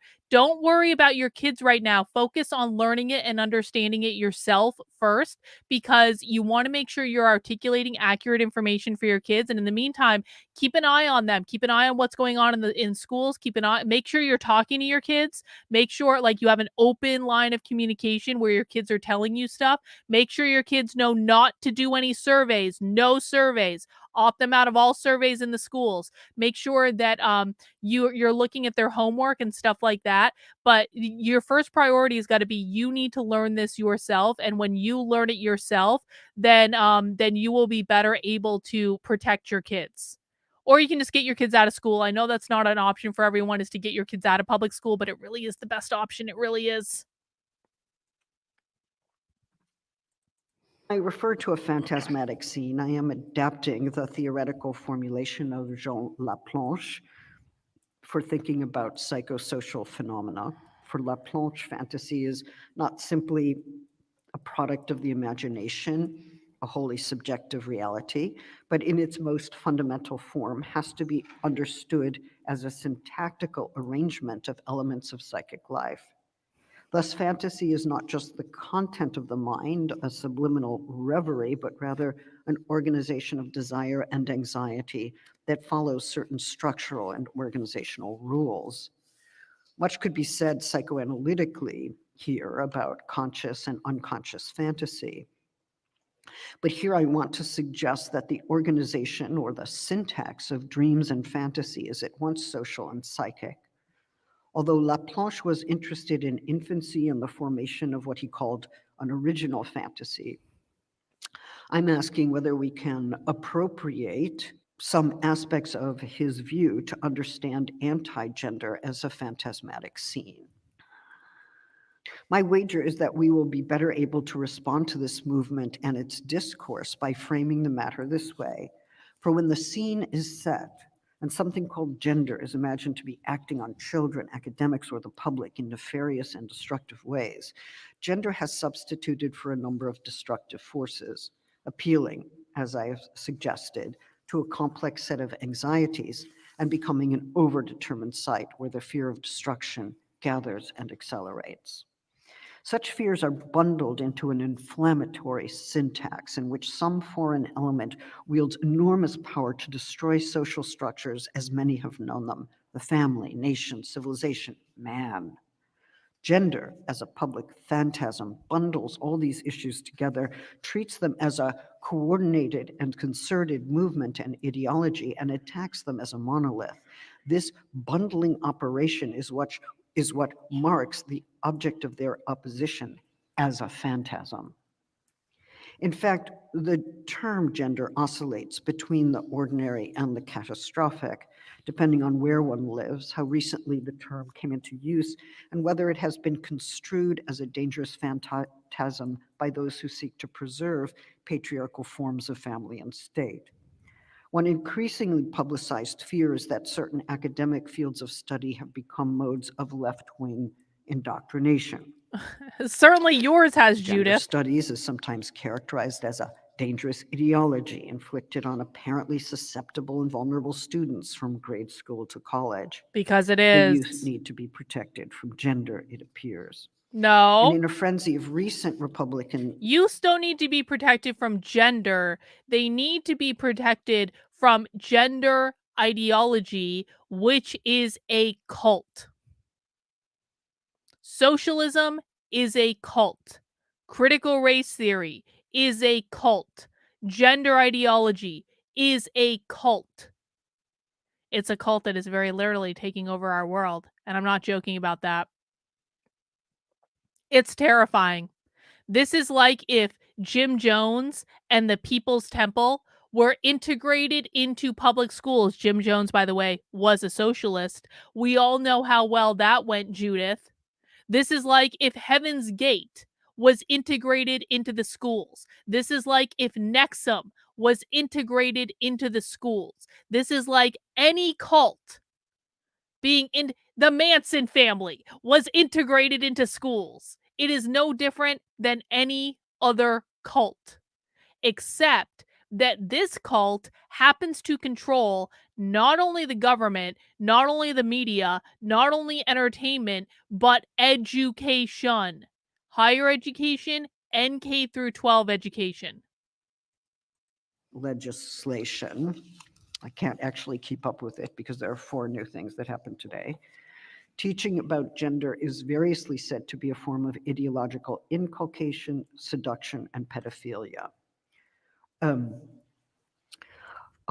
The only way to counter the destructive force that is gender is thus to restore patriarchy, for only patriarchal order, the No. fantasy goes, Okay, puts a stop okay, to Judith. destruction. So and why would the cult of gender ideology be destroyed through the reinstatement of patriarchy? Because what you're saying is capitalism created the gender binary and had men working outside the house, making all the money, holding all the power, while women were relegated to domestic roles in the house that were unpaid in terms of birthing and raising the future generation of proletariat worker. That is literally what you're saying, Judith. That is what the patriarchy is. You are admitting that the gender binary, in your view, upholds capitalism, and the patriarchy is the tool it uses to do that because it gives men all the power and women none of the power. Disorientation. In patriarchy, we are told a father is a father. Sexed identity never changes. Yeah. Women, conceived as born female at birth, resume their natural and moral positions within the household, and white people hold uncontested racial supremacy. That means capitalism. Whiteness means The capitalism. restoration project that I am suggesting is at work is fragile, however, since the patriarchal order it seeks to restore never quite existed in the form they seek to actualize in the present. The past they seek to restore is a dream, a wish, even a fantasy of a patriarchal ideal that, they believe, will reinstate order grounded in authority. The recruitment of communities into gender ideology is the anti-gender ideology movement is a solicitation to join a collective dream, perhaps to enter a psychosis that will No. put an end Oh to the my implacable God. anxiety and fear that afflict so many people. Judith, that is the ironclad who law of woke are projection. experiencing climate destruction, poverty, precarity, violent and brutal war, expanding police powers. Many things can fill that bill. You notice how The she put dream, the police however, in there? cannot be realized without appropriating Socialists and want to abolish the intensifying police. the destructive powers that it ostensibly seeks to check. Of course, stoking a desire for a restoration of masculine privilege serves many other forms of power, but it constitutes its own social project, namely to produce an ideal past whose reanimation will target, if not eliminate, sexual and gender minorities. The shoring up of a phantasmatic promise that an ideal patriarchal order from the past will reappear as the future shape of society as we know it implies the negation of fundamental rights and freedoms of women, gender and sexual minorities, the indigenous, Black and brown people, the disabled, and the poor. The restoration dream not only seeks to restore a rightful place for masculine privilege, conceived. Hang on. How old is this? This was back in April. This is very new. This was a couple months ago. Guys, welcome to Happy Hour. If you've joined us recently, this is a show that I do on Fridays at 5 p.m. where we watch a woke training or a lecture or classroom exercise or diversity exercise or something like that.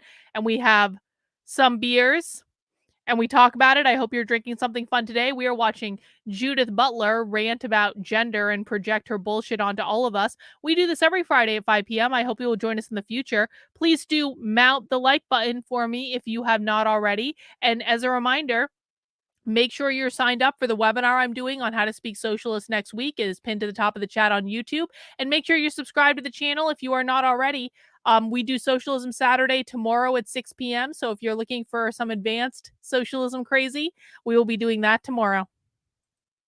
As part of a natural and/or religious order, but it aims at rolling back progressive policies and rights to make marriage exclusively heterosexual, to insist that whatever sex is assigned at birth stays in place, that abortion becomes restricted because the state knows better what limits should be placed on pregnant people's bodies. The backlash that we see is part of this larger restoration project, and both work to shore up authoritarian regimes as rightful forms of paternalism, the dream come true.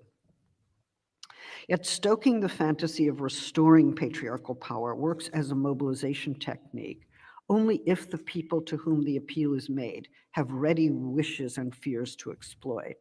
The mobilization of anti-gender sentiment by the right depends on the credibility of this dream of the past.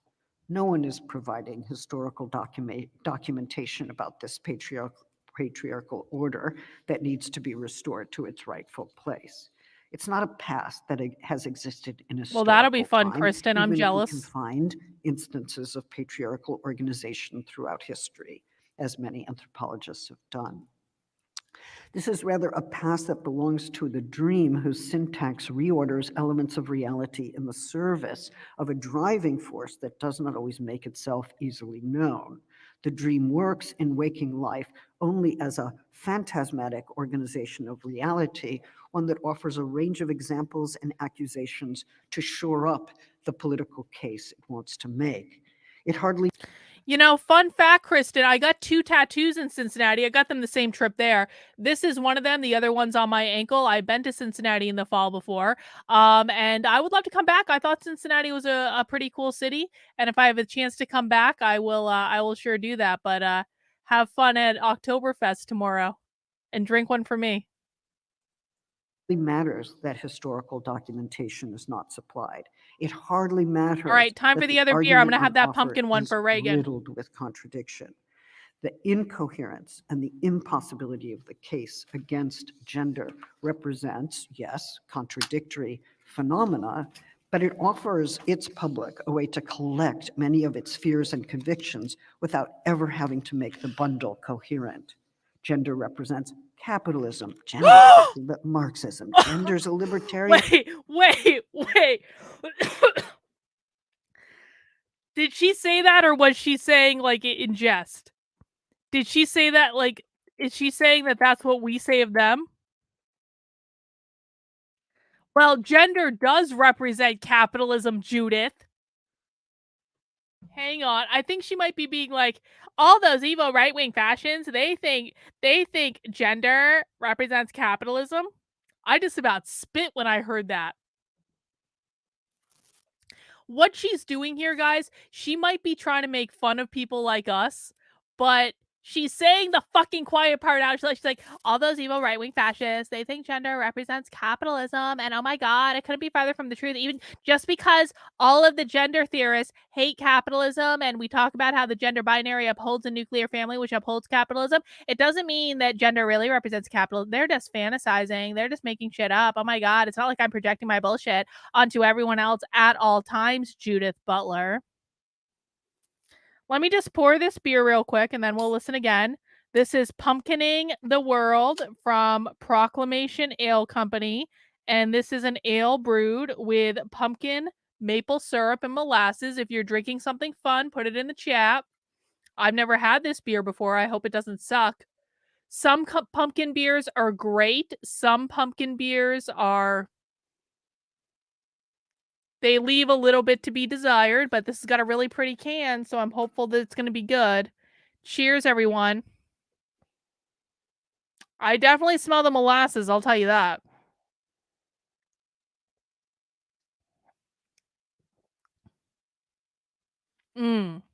Savory, rich, don't hate it. Not pumpkin, but savory and rich. All right, let's listen again. Oh, wait, got a super chat from Beth. This is the perfect mocking voice. Beth, I have perfected my social justice mocking voice over several years doing this YouTube channel. I feel like I've gotten it to a finely honed tone. So thank you for the super chat. I do appreciate it. All right, let's listen to Judith Butler. Possibility of the case against gender represents, yes, contradictory phenomena, but it offers its public a way to collect many of its fears and convictions without ever having to make the bundle Oh, this coherent. is the fear.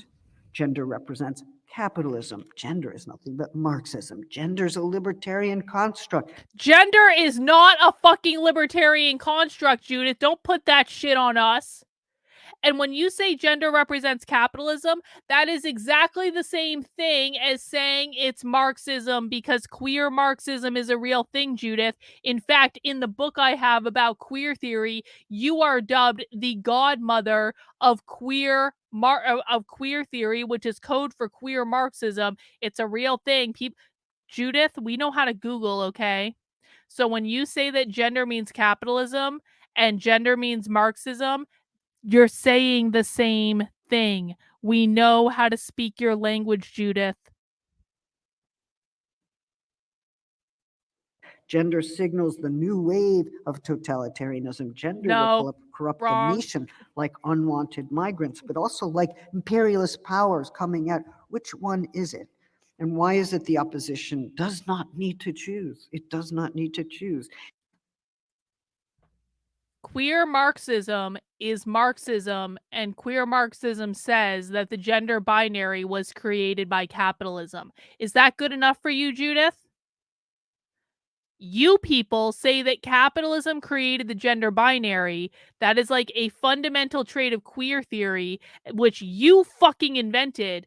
And then you guys are the ones that want to abolish the gender binary as a way of abolishing the nuclear family, as a way of abolishing capitalism. This is why we learn to speak socialist, guys, because when you learn how to speak socialist, you really see how full of shit Judith Butler is and has always been. In fact, the contradictory character of the phantasm allows it to contain whatever anxiety It's or not fear contradictory. that We're the repeating your anti-gender language, ideology Judith. wishes to stoke We're for repeating its your own language. purposes without having to make any of it cohere. Indeed, the liberation from historical documentation and coherent logic is part of the escalating exhilaration that feeds a fascist frenzy and rallies around forms of authoritarian. I would kill to debate Judith Butler. I really would. And I don't debate. You guys know that. But the reason I would kill to debate Judith Butler is I've got this woman's fucking number. This woman this woman has spent an entire career pulling the wool over people's eyes, using fancy words and flowery academic language to trick people to think she means something that she does not mean when she's really saying the quiet part out loud all the time right in front of you. But if you don't know how to speak socialist, you can't hear it. I have got Judith Butler's number so fierce she wouldn't even know what fucking hit her.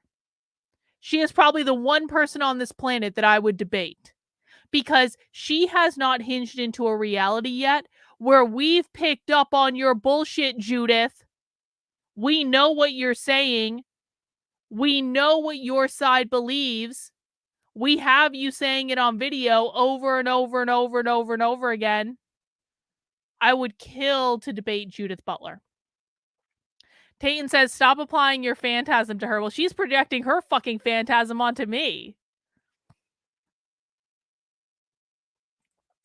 We still have another hour The of this. anti-gender agenda is buoyed by the excitement of depriving lives of what they require to live, including fundamental and intimate freedoms and access to legal, medical, and educational resources that make life livable. Oh, that's it. Judith We have to Butler's afraid she's remember going to that lose this her is a job. form of excitement. That's what it is. By criminalizing and pathologizing sexual and gender minorities, refusing to recognize the historically shifting character of our embodied and sexual lives, censoring books and policing curricula, the anti-gender ideology movement supports forms of institutional sadism in the name of divine or human morality, warding off the devil, incest, pedophilia, protecting the nation's patriarchal order from state to family and civilization. One can pick one of these or several at the same time and add more into the mix. Remarkable and disturbing is the way that this moral campaign relishes experimenting with various ways of denying the very existence of others, stripping them of rights, denying their reality, restricting basic freedoms, engaging in shameless forms of racial hatred, controlling, variously demeaning, caricaturing, pathologizing, and criminalizing those lives.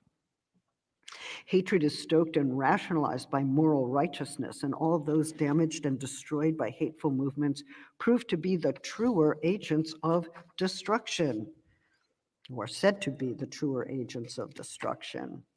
This projection and reversal structures the phantasmatic scene of gender. And this leaves us with an urgent question: who is out to destroy whom? And how do forms of shared and escalating moral sadism pass themselves off as a virtuous order? As I've said, the targets of this movement include trans people, including trans youth, seeking legal and social recognition and healthcare, anyone seeking reproductive health care whose manifest priority is not to consecrate the heteronormative family. That includes anyone seeking.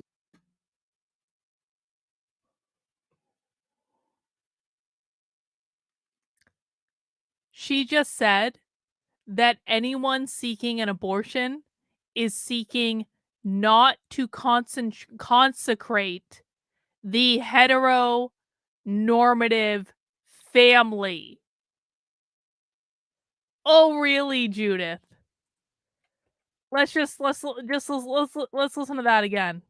Movement include trans people, including trans youth, seeking legal and social recognition and health care.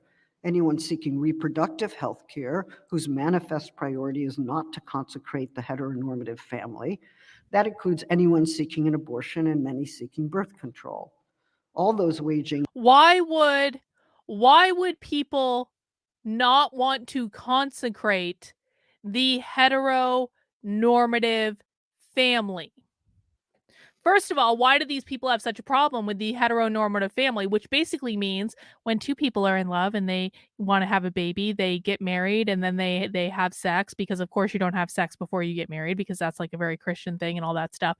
And then they have a baby, and then they raise the baby, and they have a job, and they have dogs and a white house and a white picket fence. That's the heteronormative family, okay? Marxist, socialist, communists, I use the three words interchangeably because they use the three words interchangeably. They hate the heteronormative family because they believe that the nuclear heteronormative family upholds capitalism because of social reproduction theory. And so the reason that someone might want to have an abortion so as to not consecrate the heteronormative family is that person is saying, no, I will not give birth to the future proletarian worker. I will not do the unpaid labor of raising the future generation of capitalist shill. That's what they're saying, and that's what Judith Butler is reiterating. The nuclear family is capitalism. Having and raising a little capitalist enemy. Exactly. And the nuclear family, of course, Vince, upholds the gender binary, because the nuclear family, through social reproduction theory, reproduces capitalism, and capitalism created the gender binary, which has men working outside the home making money and having all the power, while women are relegated to the home where they do the unpaid labor of raising the future generation of capitalist worker. Equal wage campaigns, all those working to pass and conserve laws opposed to discrimination, harassment, and rape. Lesbian, gay, bisexual people who are seeking legal protections. Those struggling to exercise freedoms of expression and movement without fear of violence, punishment, or imprisonment. Those who are teaching sex education to make sure young people understand. No, H-Tom, this isn't true. They only create bourgeois workers if those workers become private property owners or part of like the like capitalist elite. They're creating future. Remember, bourgeois are the bosses. Proletariat is the worker. The whole thing about social reproduction theory among socialists is that you're producing the generation of future workers that are going to replace the older generation of future workers, which continue to uphold capitalism. I mean, those workers could become part of the bourgeois, but only if they like start their own business or become a landlord or own private property of their own. But they generally don't. At least I haven't heard them say that. Sexual life and sexual ethics. The opposition to gender as a demonic social construct culminates in policies that seek to deprive people of their legal and social rights. That is, to exist, their right to exist within the terms that they have rightfully established for themselves. In this way, the attack is also against autonomy, equality, and life. Stripping people of rights in the name of morality or the nation or a patriarchal wet dream belongs to the broader logic amplified by authoritarian nationalism to deny migrants rights of asylum, to displace the indigenous. Do we have a short from Carlin on? I mean, there are several shorts on Abolish the Family on the channel now. There's also a bunch of clips on my Substack. There's some clips on my YouTube channel. Yeah, I got a whole bunch of stuff on Abolish the Family. I have covered Abolish the Family more than anyone else on the internet. There's also some long stuff too. The long stuff is, guys, don't always, can I just say this? Don't always rely on the shorts. The shorts are fine for a quick bit of knowledge, but if you really want to understand what you're talking about, you've got to sit down and listen to them, guys. There is no shortcut. There is no shortcut to learning how to speak socialist. There is no shortcut to learning what they believe. So while I'm willing to make the shorts because now I have an AI tool that makes the shorts for me, I really want to encourage everyone that every once in a while, at a minimum, you've got to sit down and watch the whole thing. You really do. If you want to understand it, you do the work. This is not something that you can cheat your way out of. You have to do the work to sit down and listen to them. Tayton says stripping them of their rights equals you don't own your children. That's exactly right, Tayton. Well done. Well done. The deep dives may say lives. Well, we'll see, Vince. We'll see. That might be overestimating my impact a little bit too much, but we'll see. Indigenous from their lands to push Black people into the prison system, where rights of citizenship are systematically denied and abuse and violence are justified as legitimate security measures. The restrictions on freedom abound, whether through establishing LGBT-free zones in Poland or strangling progressive educational curricula in Florida that address gender freedom and sexuality. The opposition to gender is a refusal to imagine or accept that the categories of women and men shift historically and contextually, and that new gender formations are part of contemporary historical reality. To deny them or to try to outlaw them is a futile effort to negate a living complexity that will not go away in the years to come. Our task, in a sense, is to mobilize that complexity, including its defining content. All right, so this is a pop quiz for the chat from Mark. How does gender push Black people into prison? Oh, this is an abstract answer. I know the answer to this, but do you guys know the answer to this? Let me know in the chat. How does gender push Black people into prison? There are a couple different answers that could be acceptable in this. There's not one right answer. There are a couple of them that I can think of off the top of my head. Well, be a little bit more specific though, George. How does gender push Black people into prison?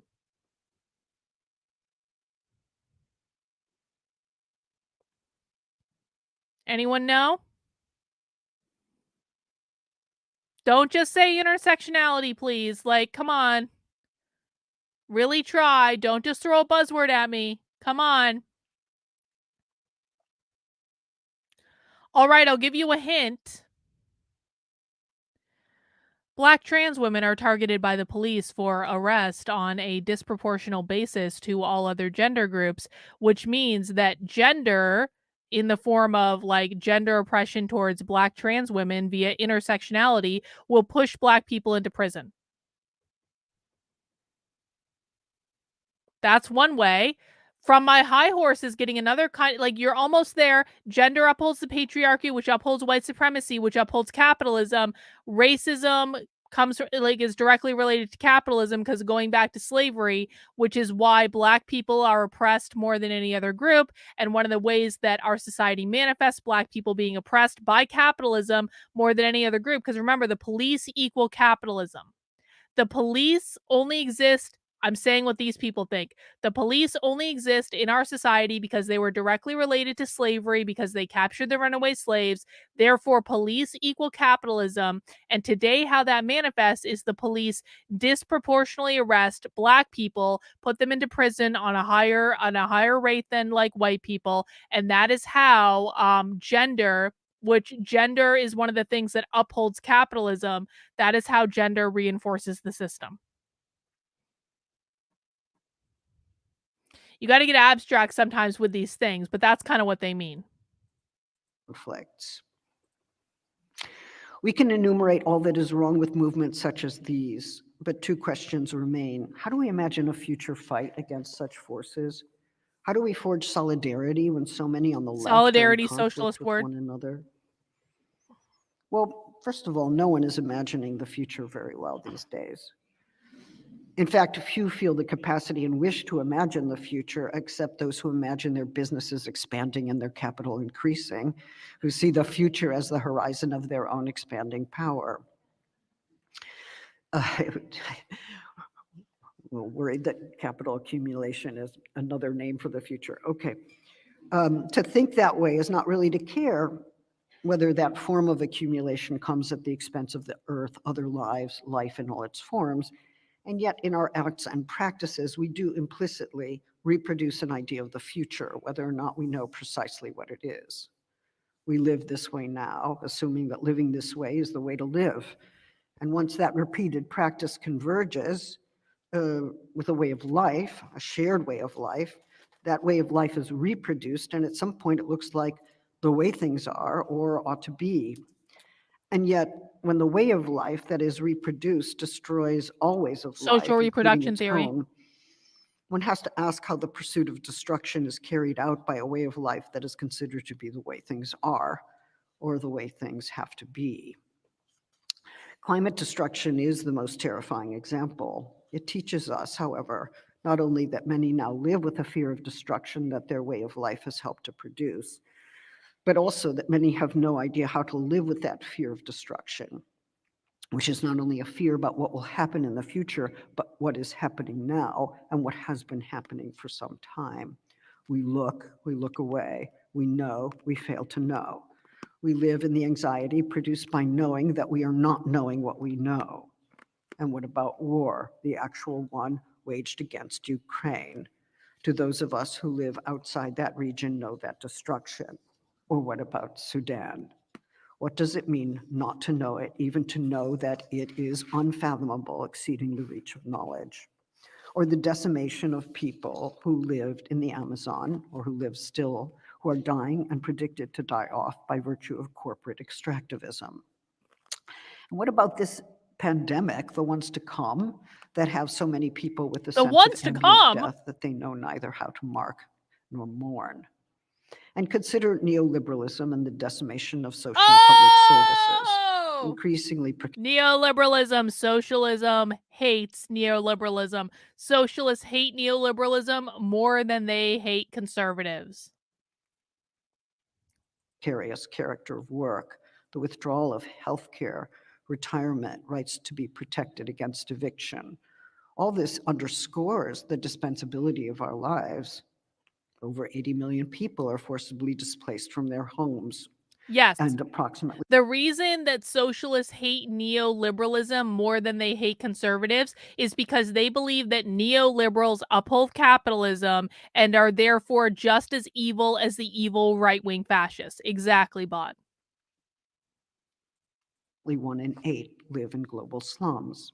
The devastations of capitalism. Oh, Kurt, you missed it. Kurt, we have a clip of Judith Butler saying that freedom means pledging yourself to the collective and abandoning any idea of individual liberty based in private property ownership. She literally said it. I was like, where the fuck is Kurt? Kurt needs to hear that. But I'll post the clip on Twitter at some point, Kurt, just for you. Take many books to catalog, and yet the sense of destruction, the destruction of what is most valuable, is with people all the time, either as something that has already happened, or as an ongoing process, or as a terrifying prospect, or all three at once. Many of us live with the sense that our lives too are or could be dispensable, that we could find ourselves subjugated by unpayable debts, bound to banks for life, securing their profits without being able to afford shelter for ourselves or others. And what about all those who did not know whether there will be affordable or accessible health care or any prospect of stable work that would secure the conditions of life for ourselves and those with whom we are interdependent? The displacement of fears from their conditions of production, climate disaster, systemic racism, capitalism, carceral powers. Systemic racism means capitalism. Patriarchal social and state forms results in the production of cultural figures invested with the power to destroy the earth and the fundamental structure of human society. Precisely because that destruction is happening without being named and checked, the fear and anxiety congeal without a proper vocabulary or analysis, and suddenly gender or critical race studies are targeted as the cause of destruction. Let us also remember that the killing of women, trans, queer, bisexual, intersex people is an actual form of destruction taking place in the world. The statistics make clear that Black and brown women, trans, and What queer are those people are statistics, among Judith? the What are they? It's like you're just making this shit are the up. ones most often targeted. What are they? These are destructive acts that She'll are never answer that operating because she's lying. systemically. She's making this What up. seems like a random act is reproducing a structure of racism and misogyny, of homophobia and transphobia. And as the numbers increase, it becomes apparent whose lives are considered dispensable or are in fact dispensed with, and whose lives are deemed worthy of being safeguarded, whose lives, in other words, count as grievable lives. The inequality of the grievable makes itself known through the systemic reproduction of violence. And one reason Ni Una Menos, the feminist movement in Latin America, opposes both violence against women, considered inclusively, with violence against lesbian, gay, and trans people, is that they understand that all of us are targets, including the indigenous who suffer both quick and protracted forms of death dealing by the state and its corporate extractivist allies. The right also understands gender as inclusive, so inclusive that we hardly know what they mean by the term.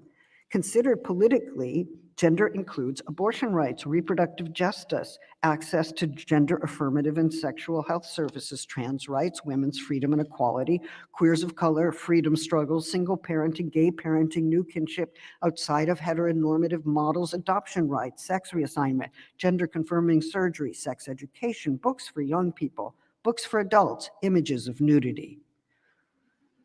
They track our links in ways that we can barely do.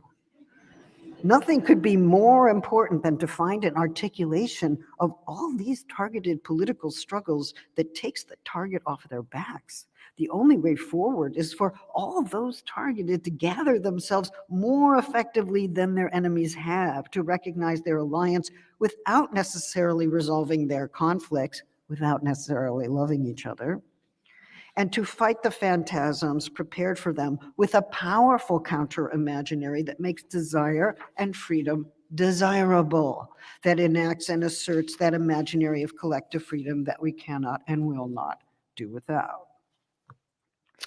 Fascist passions or political trends are those that seek to strip people of their basic rights, the ones they require to live. She means capitalism.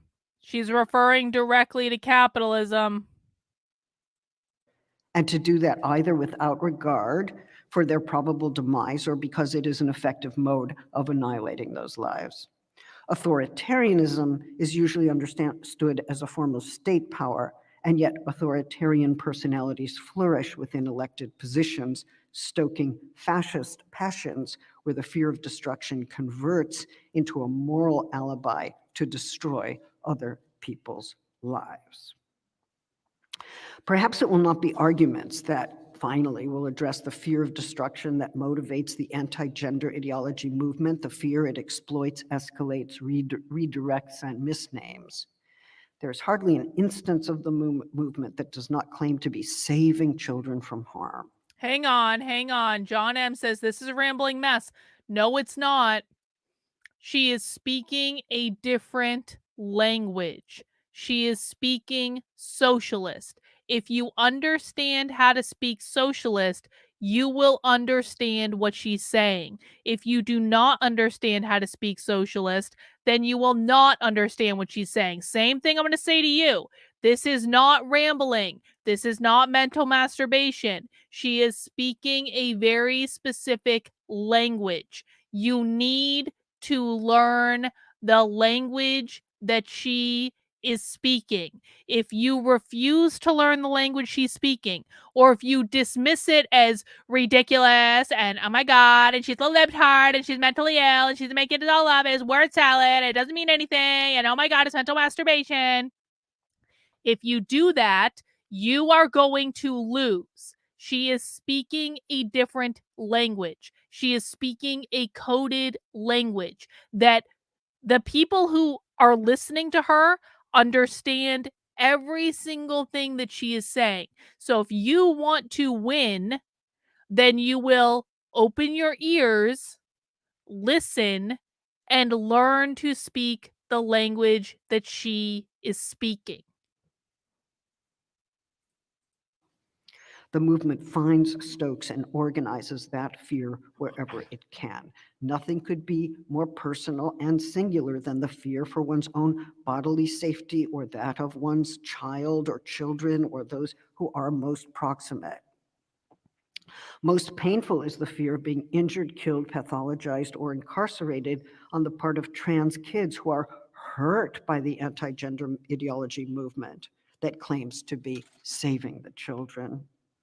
Equally painful is the fear that women feel on the streets as they seek simply to live their lives and move freely without fear. To realize how many women and LGBTQIA+ people are seized with fear on the street, in the workplace, or in their homes is to know how pervasive and corrosive that fear can be.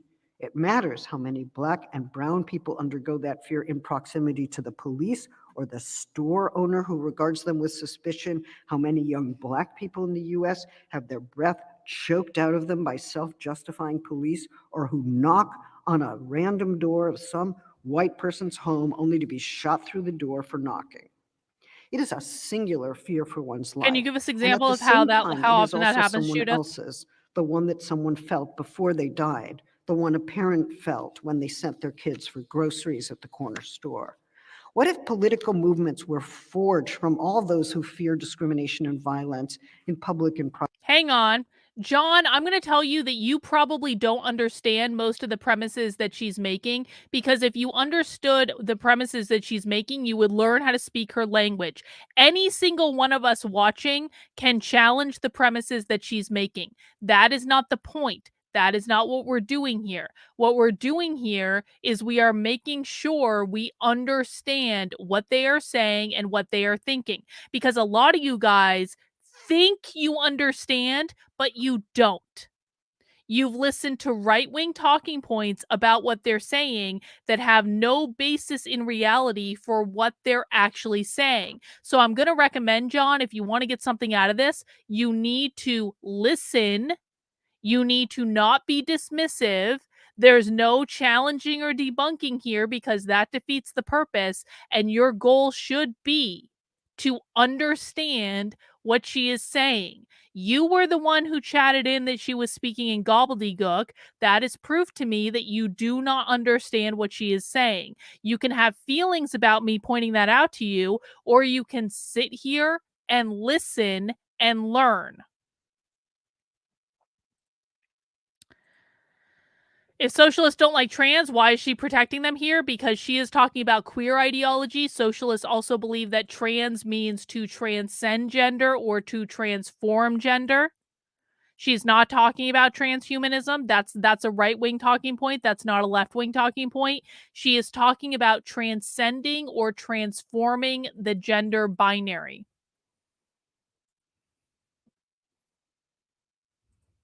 Private spaces, who demand to live and love freely and without fear of violence. Perhaps then the fear of destruction could be identified in a way that shows how its fascist exploitation only brings more destruction into the world.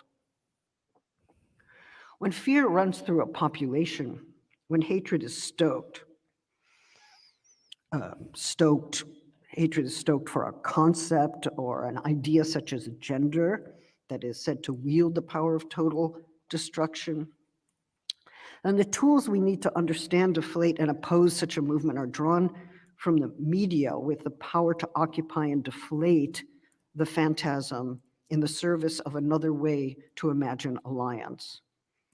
We need this way of imagining solidarity. We need lots of media to converge on the project of imagining solidarity.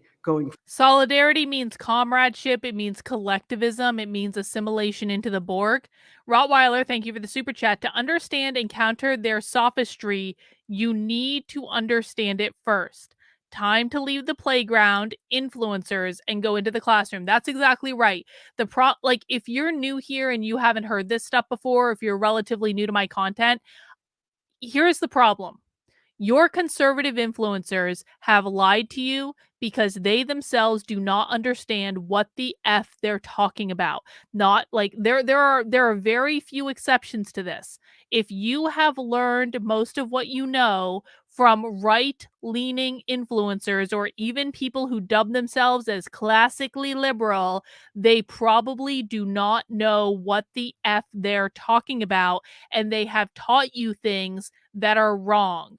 When you are new here, you need to sit and learn. You need to listen because you probably have right wing talking points in your head. Those right wing talking points are not necessarily reflective of what these people actually think. No, John, this is a right wing talking point. John, I need you to stop talking, open your ears, and start listening. They are not the knowers of things. You're getting that from probably James Lindsay, who is talking about Gnosticism as like the holders of some secret knowledge. No, no, no, no, no, no, no, no, no, no, no, no, no, no, no, no, no. You are spouting right-wing talking points. You're not listening to what the left wing is saying. You need to open your ears and listen. I promise you, you don't know as much as you think you do. That is a right-wing talking point, not a left-wing talking point.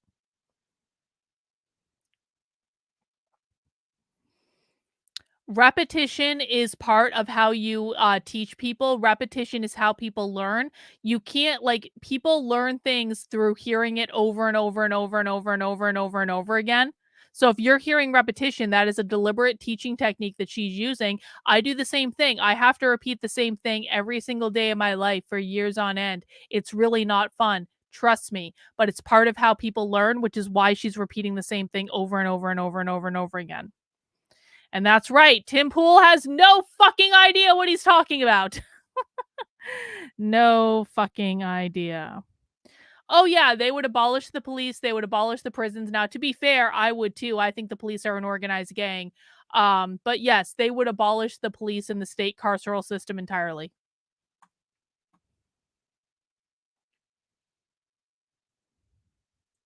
Forward, as much as we need air to breathe for living on together, requires solidarity in the midst of breathable air, a sense of living that includes and exceeds human life. If something or someone seeks to take away what we need to live, we begin to fight for survival, but fighting alone never gets anyone very far. The helplessness one feels recalls the primary helplessness of the infant and the clear insight that without supportive infrastructure, no one's life is livable. When the anti-gender movement says that gender will strip you of your sex identity, they confess that rights stripping that they are doing. They ask the public to feel the fear of being stripped of a sexed identity by law, when what is happening is that trans people are asked to be able to assign themselves a new sex status within the law. The right to self-determination takes no one else's rights away. And yet, if this freedom of self-definition is allowed, then the anti-gender ideologues say that will strip everyone else of their sex assignment. When and where would that They don't happen? actually say that, Judith. You made that up. Like, would they be corralled into gyms? I mean, how would that work? They don't actually say that, Judith. Self-assignment, understood. When have they said that, Okay, Judith? modestly as a form of freedom, Can you is give thus one example? twisted into a No. right-stripping Okay. activity I'm in order shocked. to justify Really? stripping trans people of their rights. Similarly, queer families do not negate heterosexual ones. They only dispute the inevitability and superiority of the heteronormative family form. Oh, because we all get a say in who gets a badge now. Oh yeah, we totally all get I totally selected my local town police who have done nothing to protect me from the multiple harassment and doxing and potential swatting things that have happened to me. I totally chose all of them. Oh my god, like, really? The police don't do their fucking job. I'm sorry, guys. Like, if you're still in favor of the police, then you ignored how the police quite literally pushed Trump supporters into Black Lives Matter Plaza in Washington, D.C. after the 2020 election. I was there. I saw it. I fucking witnessed it. They did that because they knew they were going to get the shit kicked out of them. The police did nothing at the Capitol on January 6th. The police did nothing when I was being chased down the street by an angry mob directly in front of the fucking police station. Like, the police don't do their fucking jobs. I didn't get a say in who was on the police force. Why do I think the police force is better than community policing? I don't. I mean, you can be traditional and enjoy your life, but why do you have to feel that your family form is the only possible family form or the superior form? Like, you do have to lose that. You have to lose superiority and exclusivity, but mourn that loss. It's a good loss. You have to mourn that loss. Those who defend the family are being asked to accept a world in which families take various forms and to see that they're living Conservatives in are one so such stupid form. to still believe This is in the not police. a future world we are talking about. Like, This truly is and this sincerely world. We are stupid. already It's living stupid. in this world. But whatever. In May of 2022, just prior to her election as prime minister from the right-wing party, Giorgia Meloni railed against the Greta Thunberg ideology, the Green Deal, and other forms of climate fundamentalism. But the worst threat, she intoned, remained the ideology of gender, which suppresses the difference between masculine and feminine, and which is dedicated to the disappearance of women, the death of the mother, and called on women and mothers to rise up and fight against it. She was speaking in Marbella to the Vox fascists. And her discourse moved from this immediately into a vicious caricature of North African migrants abusing children. The ideology of gender is like the migrant invasion, since both threats. Oh, you mean like conservatives wouldn't be authoritarian? Conservatives would force me to have children against my will. Conservatives would quite literally create a Handmaid's Tale type society. Conservatives would force conservative indoctrination on me in schools. Conservatives would create a religious theocracy. But I'm supposed to believe that conservative authoritarianism is better than anarchism? Nah, man, I'll take my chances. I'm cool. I live in New Hampshire. I don't think I'm going to have any fucking problems. Threaten the traditional family and its task of reproducing the ethnically pure family and nation. The slide from one topic to the next without transition suggests a metonymic link between the two. Gender is an unwanted and abusive migrant, and North Africans are bringing abuse to Europe, and both are threatening the nation and Europe itself. Gender and race intertwine as a phantasm that threatens national identity. Only toward the end of her remarks did she add an apparently obligatory reference to Goldman Sachs, who she argued has no place in Italy. So as you know, Meloni entered politics at age 15 by joining a group of ex-fascists, the Youth Front of the Italian Social Movement. She claims she wants The Jewish Italian finance out of the social country. movement? But is it Jews as well? Social movement? She continues in her speech to associate Jewish finance and progressive intellectuals, presumptively Jewish, Islamic fundamentalism, and the secular left, interesting how they go together, in the name of the people, understood as Western Christian and European. Along the way, she yelled out a few times, no to gender ideology, yes to sexed identity. Yes, exactly. In 2020, gender Meloni binary. Yes addressed to the gender National binary. Absolutely. Conservative Conference in Rome on the topic of God, homeland, family, where she defended the natural family, opposing abortion as inhumane. She spoke this way.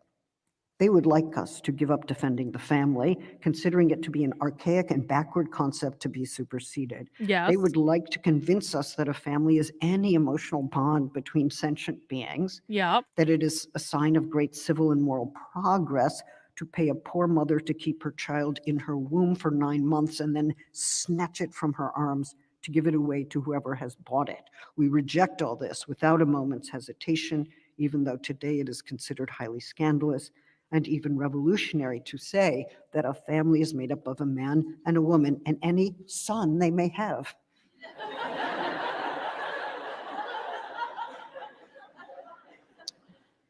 Okay, what she says is not scandalous. It's once again the boring norm of heteronormativity, and it's surely false. But here, The what I boring want to norm point of out is that a heteronormativity, fascist which is the rhetoric nuclear helps family. to elect a prime minister through a democratic process, warning against the powers of those gender ideologists who will destroy the social bedrock of the self and its most intimate relations, parenting rights, and the right to live in the sex that one is. The anti-capitalist ring, no surrogacy, no market relations should exist in relation to pregnancy, actually serves a model. She said the S word. She is annoyed that these people say that no surrogacy should exist. Now, I'm not opposed to surrogacy. I think there are a lot of reasons why non-socialists would want to like participate in surrogacy, and adults should be able to do what they want as long as it's consensual. I don't really care. But what's striking to me is she actually used the term surrogacy, like these evil right-wing fascists are totally against surrogacy. Why would that stand out to me? Because when these people get rid of the nuclear biological family, they want to do a thing called collective reproduction. I have a clip on the channel about this, which means collective reproduction, aka surrogacy, outside of the nuclear family being how you populate the world. Like in The Giver, like in Brave New World, like in 1984, like in Kind of Demolition Man, etc., etc., etc. Let's listen to that again. Bedrock of the self and its most intimate relations, parenting rights, and the right to live in the sex that one is.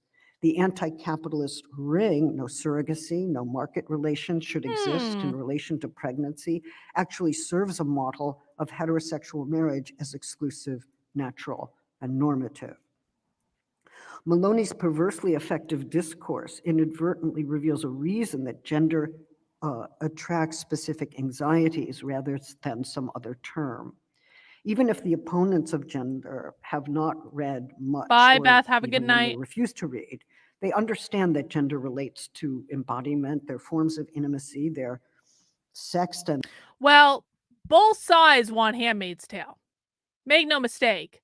The tribalist right wants Handmaid's Tale. The tribalist left wants Handmaid's Tale. They both want Handmaid's Tale in different forms. The difference is that the left would have all children born via surrogacy. The right would force women to have children even if they don't want them. But it's kind of like the same. You know? They all want Handmaid's Tale. Both deny they want Handmaid's Tale. They all fucking want Handmaid's Tale. Handmaid's Tale is a story for all of us. We should all go watch the series. It's really effing good. It really is. It's a good, good, good show. sexual way of life, the limits under which they live and imagine, the potential ways of living or loving that their prohibitions only make more vivid. If the taboo against homosexuality is trespass, then does it follow that sexual taboos, including those that rule out sex with children and animals, will also be lifted? Some fear the flood of unlicensed sexuality.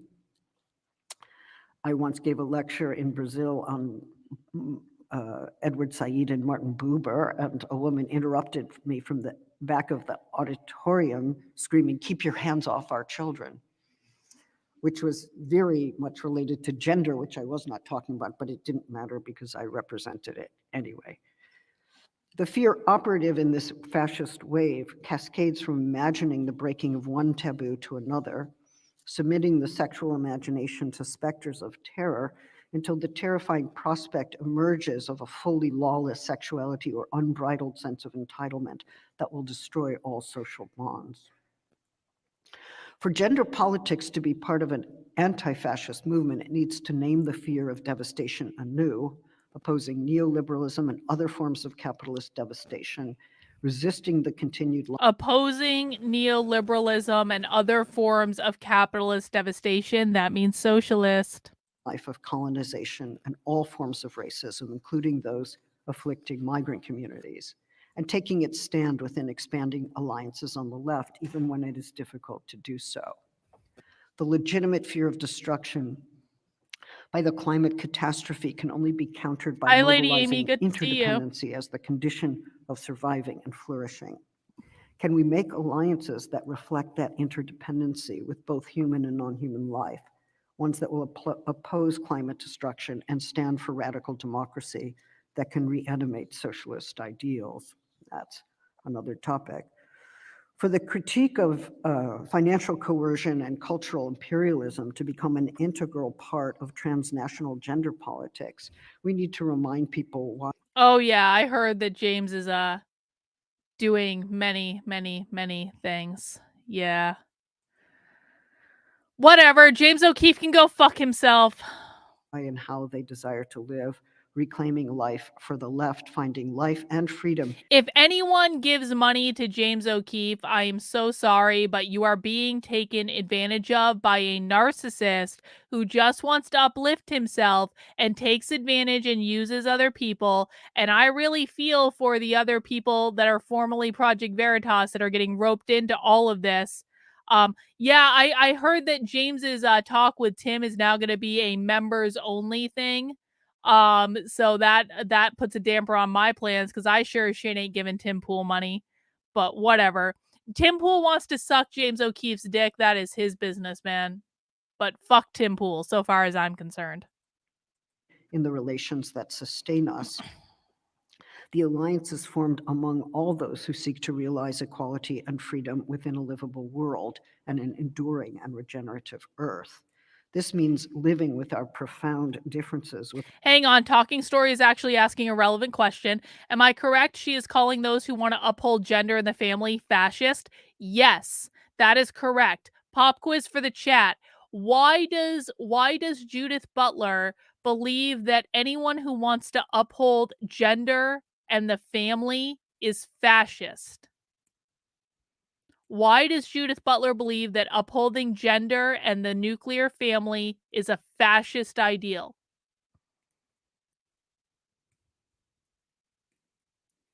Anyone know?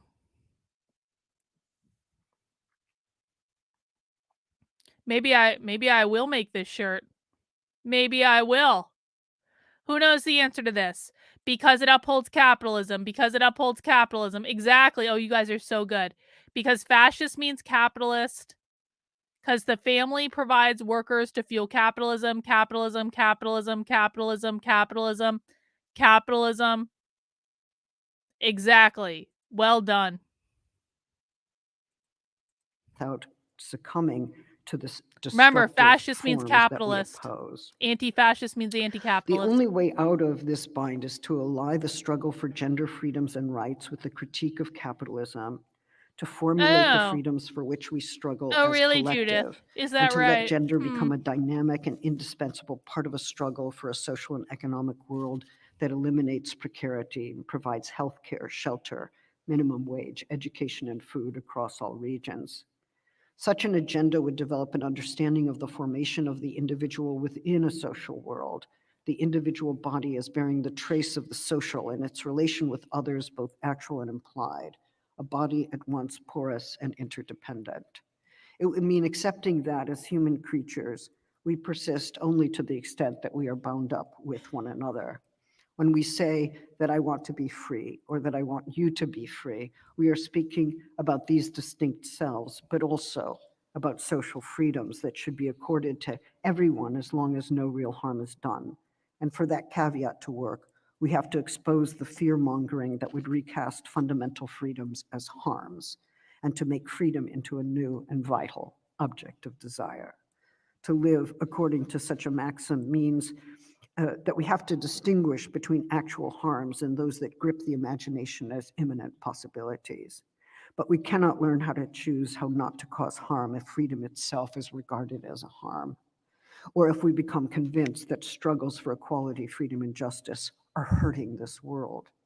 Let us show instead that the world, the earth, depend upon our freedoms, and that freedom makes no sense outside of the framework of the interdependency of the living.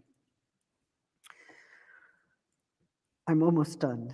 Oh, good. I want to get to the By Q&A, calling Judith. gender an ideological construct or formation, opponents have sought to associate gender with false beliefs that support totalitarianism or state communism on the one hand, but also with imperialism, hypercapitalism, the destruction of local cultures on the other.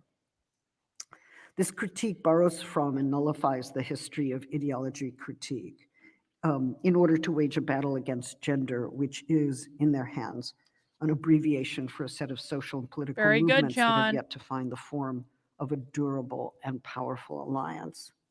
If successful, that alliance would open up new forms of life in affirmation in the wake of a bitter and decisive patriarchal downfall. For those on the left who still think gender or sexuality are secondary oppressions or that feminists should get in line behind a predominantly masculine left, it's time to mourn the loss of that hierarchy. For feminists who think that trans rights or LGBTQIA+ mobilizations are a distraction or a menace, they should, quite frankly, realize that all of our struggles are now linked as we seek to overcome the power seeking to deprive us of the basic conditions of livability. There can be no successful struggle against the forces denying women basic rights without recognizing that these same forces are closing down borders in the name of racist and national ideals and targeting sexual and gender minorities. This is a sadism organized into a fascist trend, and we would be foolish not to recognize and fight against its emergence with a more capacious vision of life, freedom, and desire. The contemporary fascist trends, ones that engage in death dealing and rights stripping in the name of defending family, state, and other patriarchal institutions, support ever-strengthening forms of authoritarianism. That is why it makes no sense for gender-critical feminists to ally with reactionary powers. Oh, she hates the gender-critical feminists too. Of course she hates the gender-critical feminists. Rottweiler. Funny, they discarded the TERFs a long time ago. Oh yeah, she's going to town on the TERFs right now. Non-binary and genderqueer people.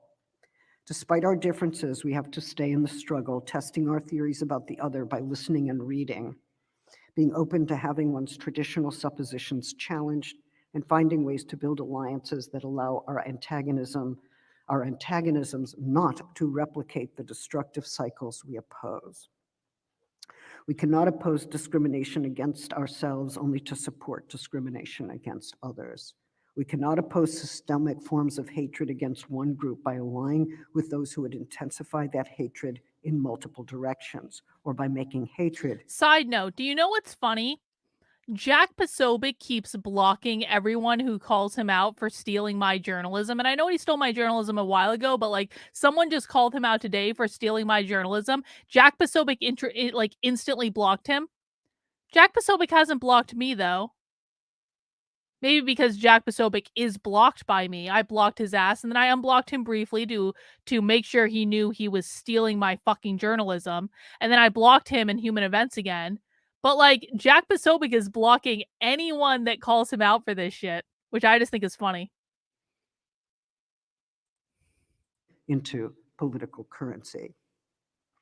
It's no time for any of the targets of the anti-gender ideology movement to be petty and divisive. For to defend gender studies and the importance of gender to any concept of justice, freedom, and equality is to ally with the fight against censorship and fascism.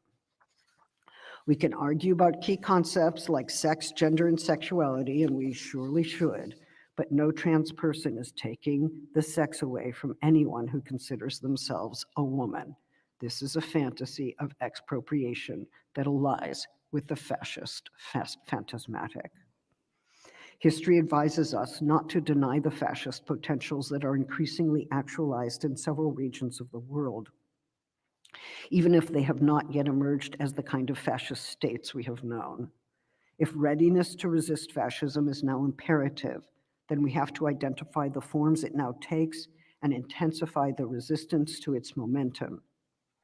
Releasing radical democratic potentials from our expanding alliances can show we are on the side of life, livable life, love, and freedom, making those ideals so compelling that no one can look away, making desire desirable again in such a way that people want to live and want others to live in the world we envision? What if we make freedom into the air we together breathe? For that is the air that belongs to us all, sustaining our lives, unless, of course, the toxins, and there are many, pervade the atmosphere. Thank you. Q&A, I'm Q&A, just Q&A. going to Oh, take the excellent. chair's prerogative and ask you the initial. Now, for those who are new, the best clips, the best tidbits always come from the Q&A, and we got some good ones already. Judith Butler has said the quiet part out loud many times over, but the best material we ever get comes from the Q&A, because when socialists are presenting their presentations, they're reading off a script, but in the Q&A, they have to go ad lib, and so they say the quiet part out loud a lot more. Question while people digest the many parts of the argument you've made and also where you've ended it. And yeah, I have to go back to your PhD just for a minute, because if it is true what you've so accurately described, that as it were, the desire of fascism is something that does have its own logic, its own grammar, its Padme own said that. organization, and its own H-Tom. structure.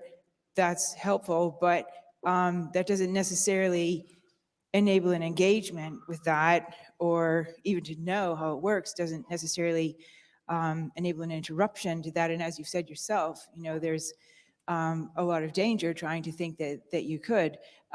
So I'm wondering, because you also talk so much about gender being used to direct certain kinds of political messages, using Maloney maybe as the particularly helpful example.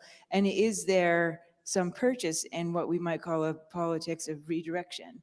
I mean, as you said so clearly, one person's self-determination is not taking away those of others. It's a very basic and obvious point. And is there a way that working really almost on the surface at the level of trying to redirect the way gender is used to signal some of these threats and also, as you say, some of these excitements, is a way to be more pragmatic in challenging anti-trans and other kinds of anti-genderism?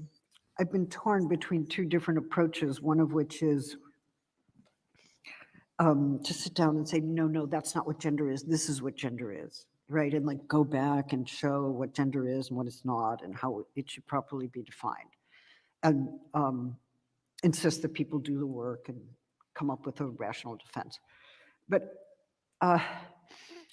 the problem is that the phantasmatic circulation is such that it's doing a certain kind of work. So we actually need... The problem is that people have ideas that I don't agree with, and they aren't following my framework, and oh my God, they aren't doing the socialist work, and they are becoming socialists, and they're questioning everything I'm telling them, and they're saying I'm full of shit. That the problem is that people are not listening to me, okay? To ride that through a countercurrent. In other words, if you collect us under the name of gender, and if we are, all of our movements or all of our policies or all of our activities are collected there, then they have inadvertently given us a signifier under which we stand, even if we don't like it, even if it doesn't describe us well. So we need to keep it and to recirculate it back through a counter-imaginary, linking it with many other concepts, because as you know, and those of you who actually study or in gender studies here, gender is an intersectional category. Gender is implicated in all kinds of other phenomena, including economic and ecological ones, and we can think about gender from any number of perspectives. It's not all one thing. But I think we can't refuse it just because it's been falsified, and we can't exactly argue with people who are suspicious of argument. We actually have to counter the toxic phantasmatic with a powerful counter-imaginary. And that means really appealing to fundamental passions in a different way and through a politics that is not Have fun, Kristen. fully or exclusively academic. Thank you for that. And She didn't say anything there. got two Nothing. microphones Word on salad. either side of the auditorium. So if you'd like to ask a question, you can raise your hand and we'll bring a mic to you. So it is a little bright, but I am looking, yeah, here's a question over here. All right. First of all, I would like to thank you, Professor Judith Butler. It's a pleasure and an honor to see you here. I think many of us are looking with great worry at the anti-trans legislation in the United States at the moment. Is there something you expect to see, especially in the election campaigns leading up to the presidential election in Remember, the this year, was in and April. especially what will happen after the new Oh, yes, US Judith. president Let's is have some elected in predictions, terms of Judith. trans Election legislation? predictions. Thank Let's see. It's a perfectly good question, and of course, we're all living with that anxiety.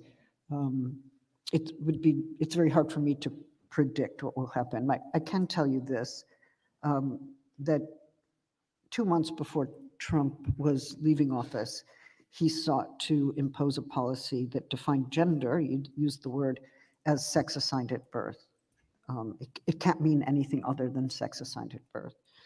And he had his Health and Human Services Department formulate a policy. And that department actually refused to implement it, and it fell apart very quickly because nobody thought it was possible to get through, given the history of constitutional protections against sex discrimination, which refused to define it through that kind of category. I don't know that that's true. I think Judith Butler may have just made that up. Ginsburg did leave us with some very interesting jurisprudence, including the notion that sex discrimination is not discrimination on the basis of the sex that someone actually is. It actually has to do with how the matter of sex enters into an employment decision. So she never defined sex, and she never thought it was the business of law to define sex. But sex discrimination, interestingly, always relied on actually erroneous ideas of what sex is. Like, oh, that woman can't do that job. So it's the erroneous idea that to be a woman is not to be equal that is targeted by the law. In any case, I think that it's very hard to predict what will happen, but the main thing now is to see that local communities in places like Kansas, in places like Wyoming, Alabama, Abortion law. Florida, She's talking local about abortion communities law. are rising up against this kind of legislation, even though some support it. But it will be those more local mobilizations that will be most important to track, maybe even more important than the presidential elections itself. Thank you very much. Yep. So it looks like there's another question sort of quite close to the other question. First, I'd like to thank you too for this beautiful presentation. Thank you. And I had a question. So in the face of these events and the anti-gender movement, I saw mainly two approaches, or three if we count doing both. The first one being similar to your idea of just going for the unity, giving all our resources into being all united against this. And the second one being trying to show the evidence of the non-reality given by the opposing side. What value would you give to that second approach of trying to show how the anti-gender movement takes no roots anywhere, to people being actually part of that movement to try to bring them on the other side?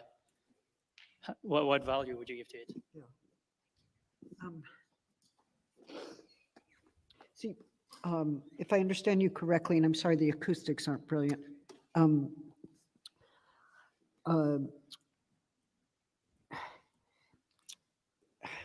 the one hand, I am doing traditional, well, what was called ideology critique in my youth. I actually went to Germany to study ideology critique. But I am trying to expose something that's manifestly false about the way in which gender is circulating as a phantasm. Where did Judith Butler study in Germany? Where did Judith Butler study in Germany? That's the question I have. And I trust that it's helpful to expose this falsehood. And I can do it through all kinds of argumentation. I can do it academically, rationally. I can expose the contradictory nature of the formation. That's what I'm thinking. Did she study at the fucking Frankfurt School? That's exactly what I'm thinking. Will be convinced that, oh, this would it surprise anyone if Judith Butler studied at the Frankfurt School? False and dangerous and wrong. And that's good. And that's a good use of an academic, actually. The problem is that much of the anti-gender ideology movement is also can you look up where Judith Butler studied in Germany, please? It's against the classroom. It's fearful that it's just left-wing people who are teaching students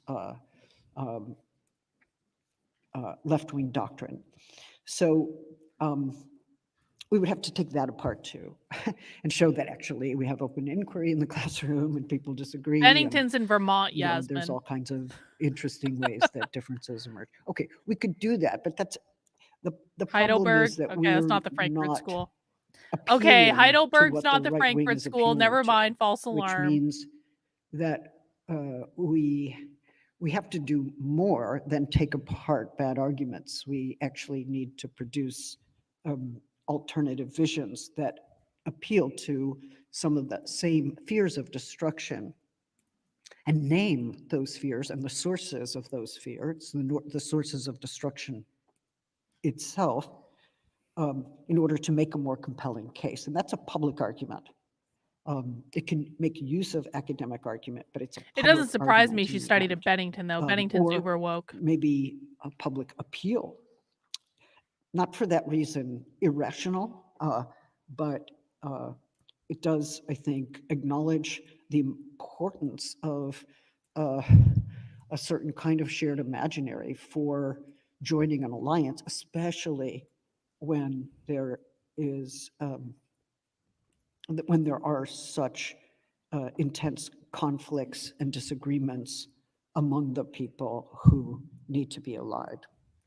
So that's maybe just a restatement of what I've already said, but I hope that it addresses your question in some way. Okay, I'll take a question right here at the front, in the middle. You just pass the mic to the middle. There you go. I just want to add my thanks as well. I was thinking about what you were saying about the need to deflate the phantasm, in the arena of representation. And I was wondering or I was curious about what you think some of the processes that would remake freedom as an object of desire are beyond just defense, or is it just defense that produces that kind of desire, like forms of grassroots mobilization, forms of community outside of the academy, etc.?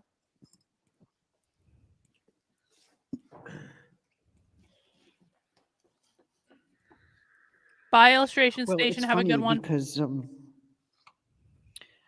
really and truly not a Leninist. Hey, Kurt, do you know if Mark Levin actually knows what he's talking about when it comes to like American Marxism, blah, blah, blah? I know he wrote a book about it, but I'm wondering if you've heard him talk about it at all, because I trust you, Kurt, to know what you're talking about. I do not trust Mark Levin to know what he's talking about, but I could be wrong about that. I'm just curious. And I say that in response to your question, because I don't really have a plan like, oh, how do we make people want freedom? Okay, these are the 5 steps.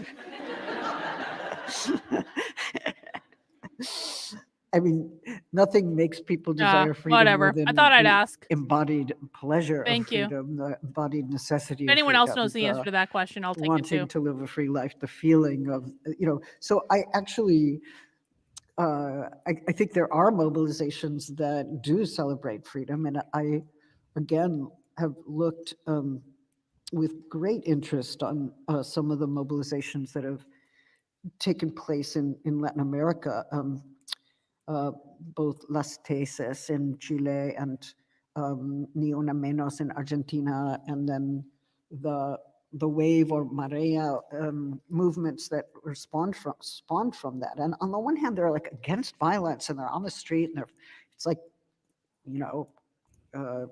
take back the night, women against Thank you, violence. Kaiwan. Yes, absolutely.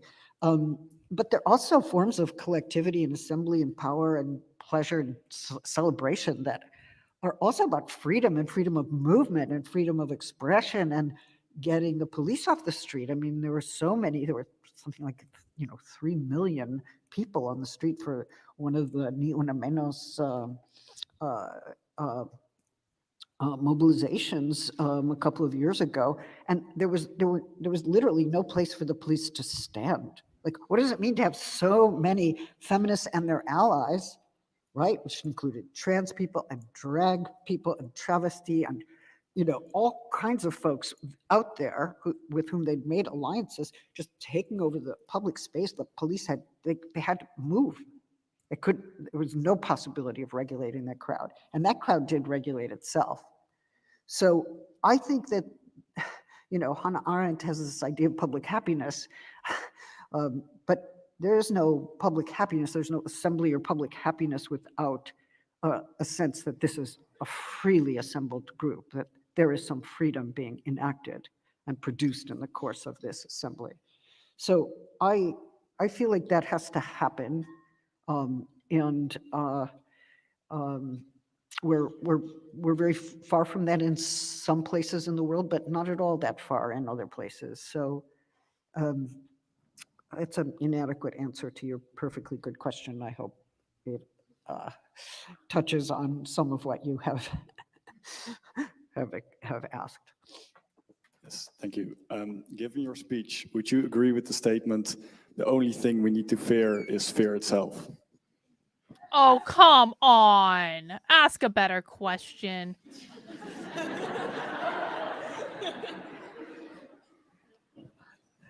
The problem I have with that formulation, the only thing to fear is fear itself, is that it can be counterphobic. It can be a kind of manic, a call Counterphobic. for mania, that ends up in the clutches of police power. So I think there are reasons to fear, and maybe we need to know our fear. We need to stay with our fear, name it better, name it collectively, analyze it, because we are living with fear. So I don't want to overcome it or deny it or manically reverse it. I want us to think a little bit more carefully about why it is we fear destruction and how that fear of destruction is operating in our lives and the ways in which we're thinking about politics. Thank you so much for your very interesting lecture, Professor Butler. My name is Anaita Aryan, and I wanted to ask you, so you discussed the rise of neo-fascism, and for neo-fascists, the lowest hanging fruit is going after gender. So a lot of not by a anxiety long exists shot. in societies about lack of control of one's destiny, economically, ecologically, and so on. And gender seems to me to be the lowest hanging fruit to go after for people that are afraid of all the changes that are occurring in society. But I was wondering whether you could maybe perhaps discuss this more in terms of the crisis of liberalism itself as a political ideology and perhaps also as a political philosophy, and how it has actually not serviced the guarantee of rights because it's actually very individualist in orientation, in contrast to more relational philosophies that, for example, persist in Latin America and also in the Andean philosophies of relationality. So would you care to maybe venture into that?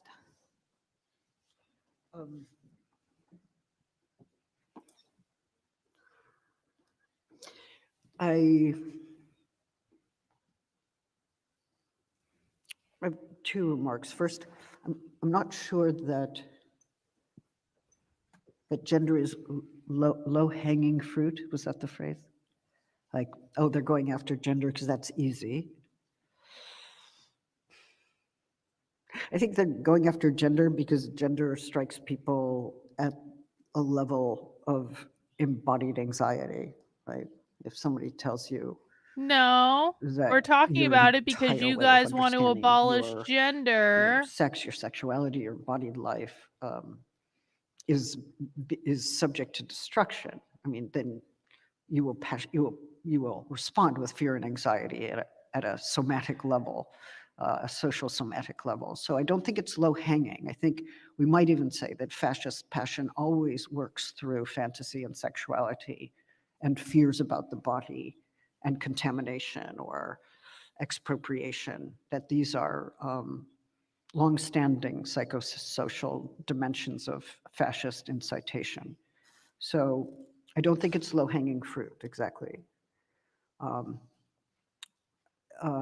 But yes, I think that in developing the counter-imaginary to fascist formations, we need to rethink and reaffirm or affirm for the first time forms of relationality and interdependency that will allow us to think of social and political life in relationship to the ecological world more broadly, and that we have many models of that, forms of indigenous epistemology and the like, which need to come into our understanding. And I also think that relational perspective, I mean, I think there are, in fact, several, will help us understand gender too, less as a simple identity than as a complex relation. So I'd love to expand upon that, but I don't think I can do it right now. Well, hang on. Sarah with an H is saying something in the chat that I think is interesting. Sorry. People get passionate about gender because most people understand the importance of authenticity and wanting to live. I mean, it's also because gender is the tipping point. If the gender binary falls, they win. I'm going to say that again. If the gender binary falls, they win. If the gender binary falls, the nuclear family falls, capitalism falls. Everything is around gender. So people might not know that implicitly or like know that explicitly, but I think they know it implicitly. This is the last fucking line of defense, okay? This is why these people are going after parental rights, because parental rights leads to the gender binary falling, leads to the nuclear family falling, leads to capitalism falling. If the domino gets hit, there is nothing we can do about it. Welcome to socialism, guys. Get real comfortable. We're going to be here a while.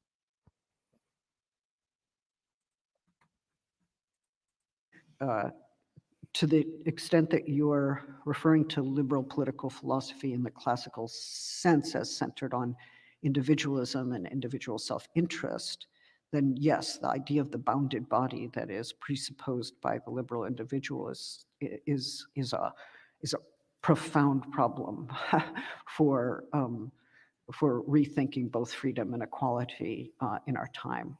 I've tried to address that a little bit elsewhere, but I think nothing could be more important.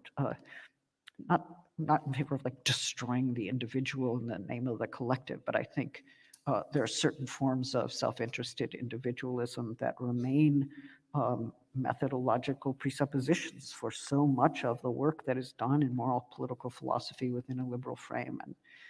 those need to be challenged, since individuals are formed through relations and they're contested through relations. And I do think that would help us rethink our relationship to climate catastrophe and our sense of collective obligation and responsibility. I think we have time for possibly one more question before we bring this beautiful collective solidarity to a close. So just looking to see, yeah, so there's another one sort of right here at the front, maybe take that, yeah. Thank you. Hello. Thank you for your talk. I had a question about secularism and its relationship to anti-gender ideology. And I'm thinking here of how Sabah Mahmood treats secularism and also how your work in conversation with Sabah Mahmood treats secularism. And I'm really interested in how anti-gender ideology has a really contradictory role in terms of secularism, how gender is treated as both secular threat, but also how secularism is also key to certain forms of anti-gender ideology. And here I'm thinking of specific iterations of transphobic feminism in this country that articulates its transphobia through the language of secularism. So thinking about your kind of argument for freedom and for mobilizing towards freedom collectively, how do you think we should make sense of the contradictory religious and secular contours of anti-gender ideology in our struggles towards freedom? Well, I actually think that anti-gender ideology crosses the secular religious divide, and that there are versions of it that emerge within Catholicism, certain forms of conservative evangelical religious context. The evangelicals have been Why is she so obsessed with Catholicism? Circulation. What Catholic hurt you, Judith? There are also differences. Because Catholicism has nothing to do with this. I mean, maybe Jack Posobiec's a Catholic. Considering I mean, the Pentecostal churches in North Africa, many of which are involved in highly secular activities like entrepreneurial prosperity. Probably because she's pissed at goals. the Pope is what it is. She's pissed off at the Pope. So I do think that, and even internal to religious communities, there are resistances to the anti-gender ideology movement. So for instance, there are religious and secular resistances. I think, unfortunately, in my reading of the UK gender critical material, the references to the binary character of sex or the critique of the constructed character of gender are either very positivist, a fact is a fact, and all of those who believe that facts are established within frameworks, which includes the interpretive social sciences, are denying what is obvious and confusing our minds. Or there's a certain, at least Kathleen Stock has made an argument in some contexts about an a priori cognitive orientation towards binary sex. And when children are told that somebody who appears masculine to them is in fact a woman, that the Pope spoke out against gender ideology extremely aggressively. Something about there's a dangerous challenge to that a priori structure that's going on. But also kind of recourse to science, which actually doesn't look at the history of science and doesn't care, interestingly, about feminist philosophy of science or feminist histories of science, right? So all the folks who've been working in co-constructivism or people who have interactive views of how biology and culture and society work together, or people who've done work on genetics who explain that genes only get activated through social interaction um, um, or people like Anne Fausto Sterling and others who for years have talked about bones and blood as carrying important traces of social environmental life. So the idea that biology can somehow, be reduced to positivism, or maybe the a priori argument would be different from that, I think doesn't take science seriously. It doesn't take science studies or the history of science or feminist contributions to science seriously. Similarly, so on the one hand, it seems secular, but it's almost a parody of secularism that reverts to positivism rather than thinking about all the work that has been done on objectivity, or indeed on the Human Genome Project, or endocrinology by any number of people who have developed fairly complex frameworks for understanding what is happening. And I'm sorry about that, but I think it's I'm not sure it's secular as such. I think it's scientistic.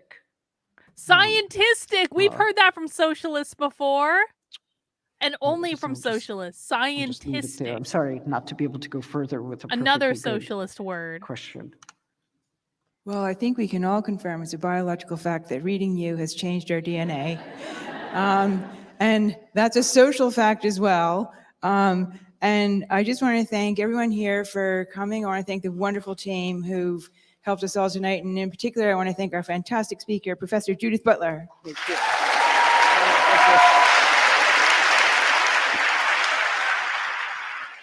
All right, guys. Well, I guess that is the end of our happy hour for today. Congratulations, you made it. That was an epic shit show, wasn't it? I mean, Judith Butler comes out full socialist. Basically, like it was again, like, I would kill to debate Judith Butler because I think I would absolutely own her ass. She really thinks that people haven't figured this out. She's still speaking in the same code that she's been speaking in for generations. Really, really enlightening, and just confirms that gender ideology is socialism. All right, guys. Well, that is all we have for today. I do want to remind people just a couple of things.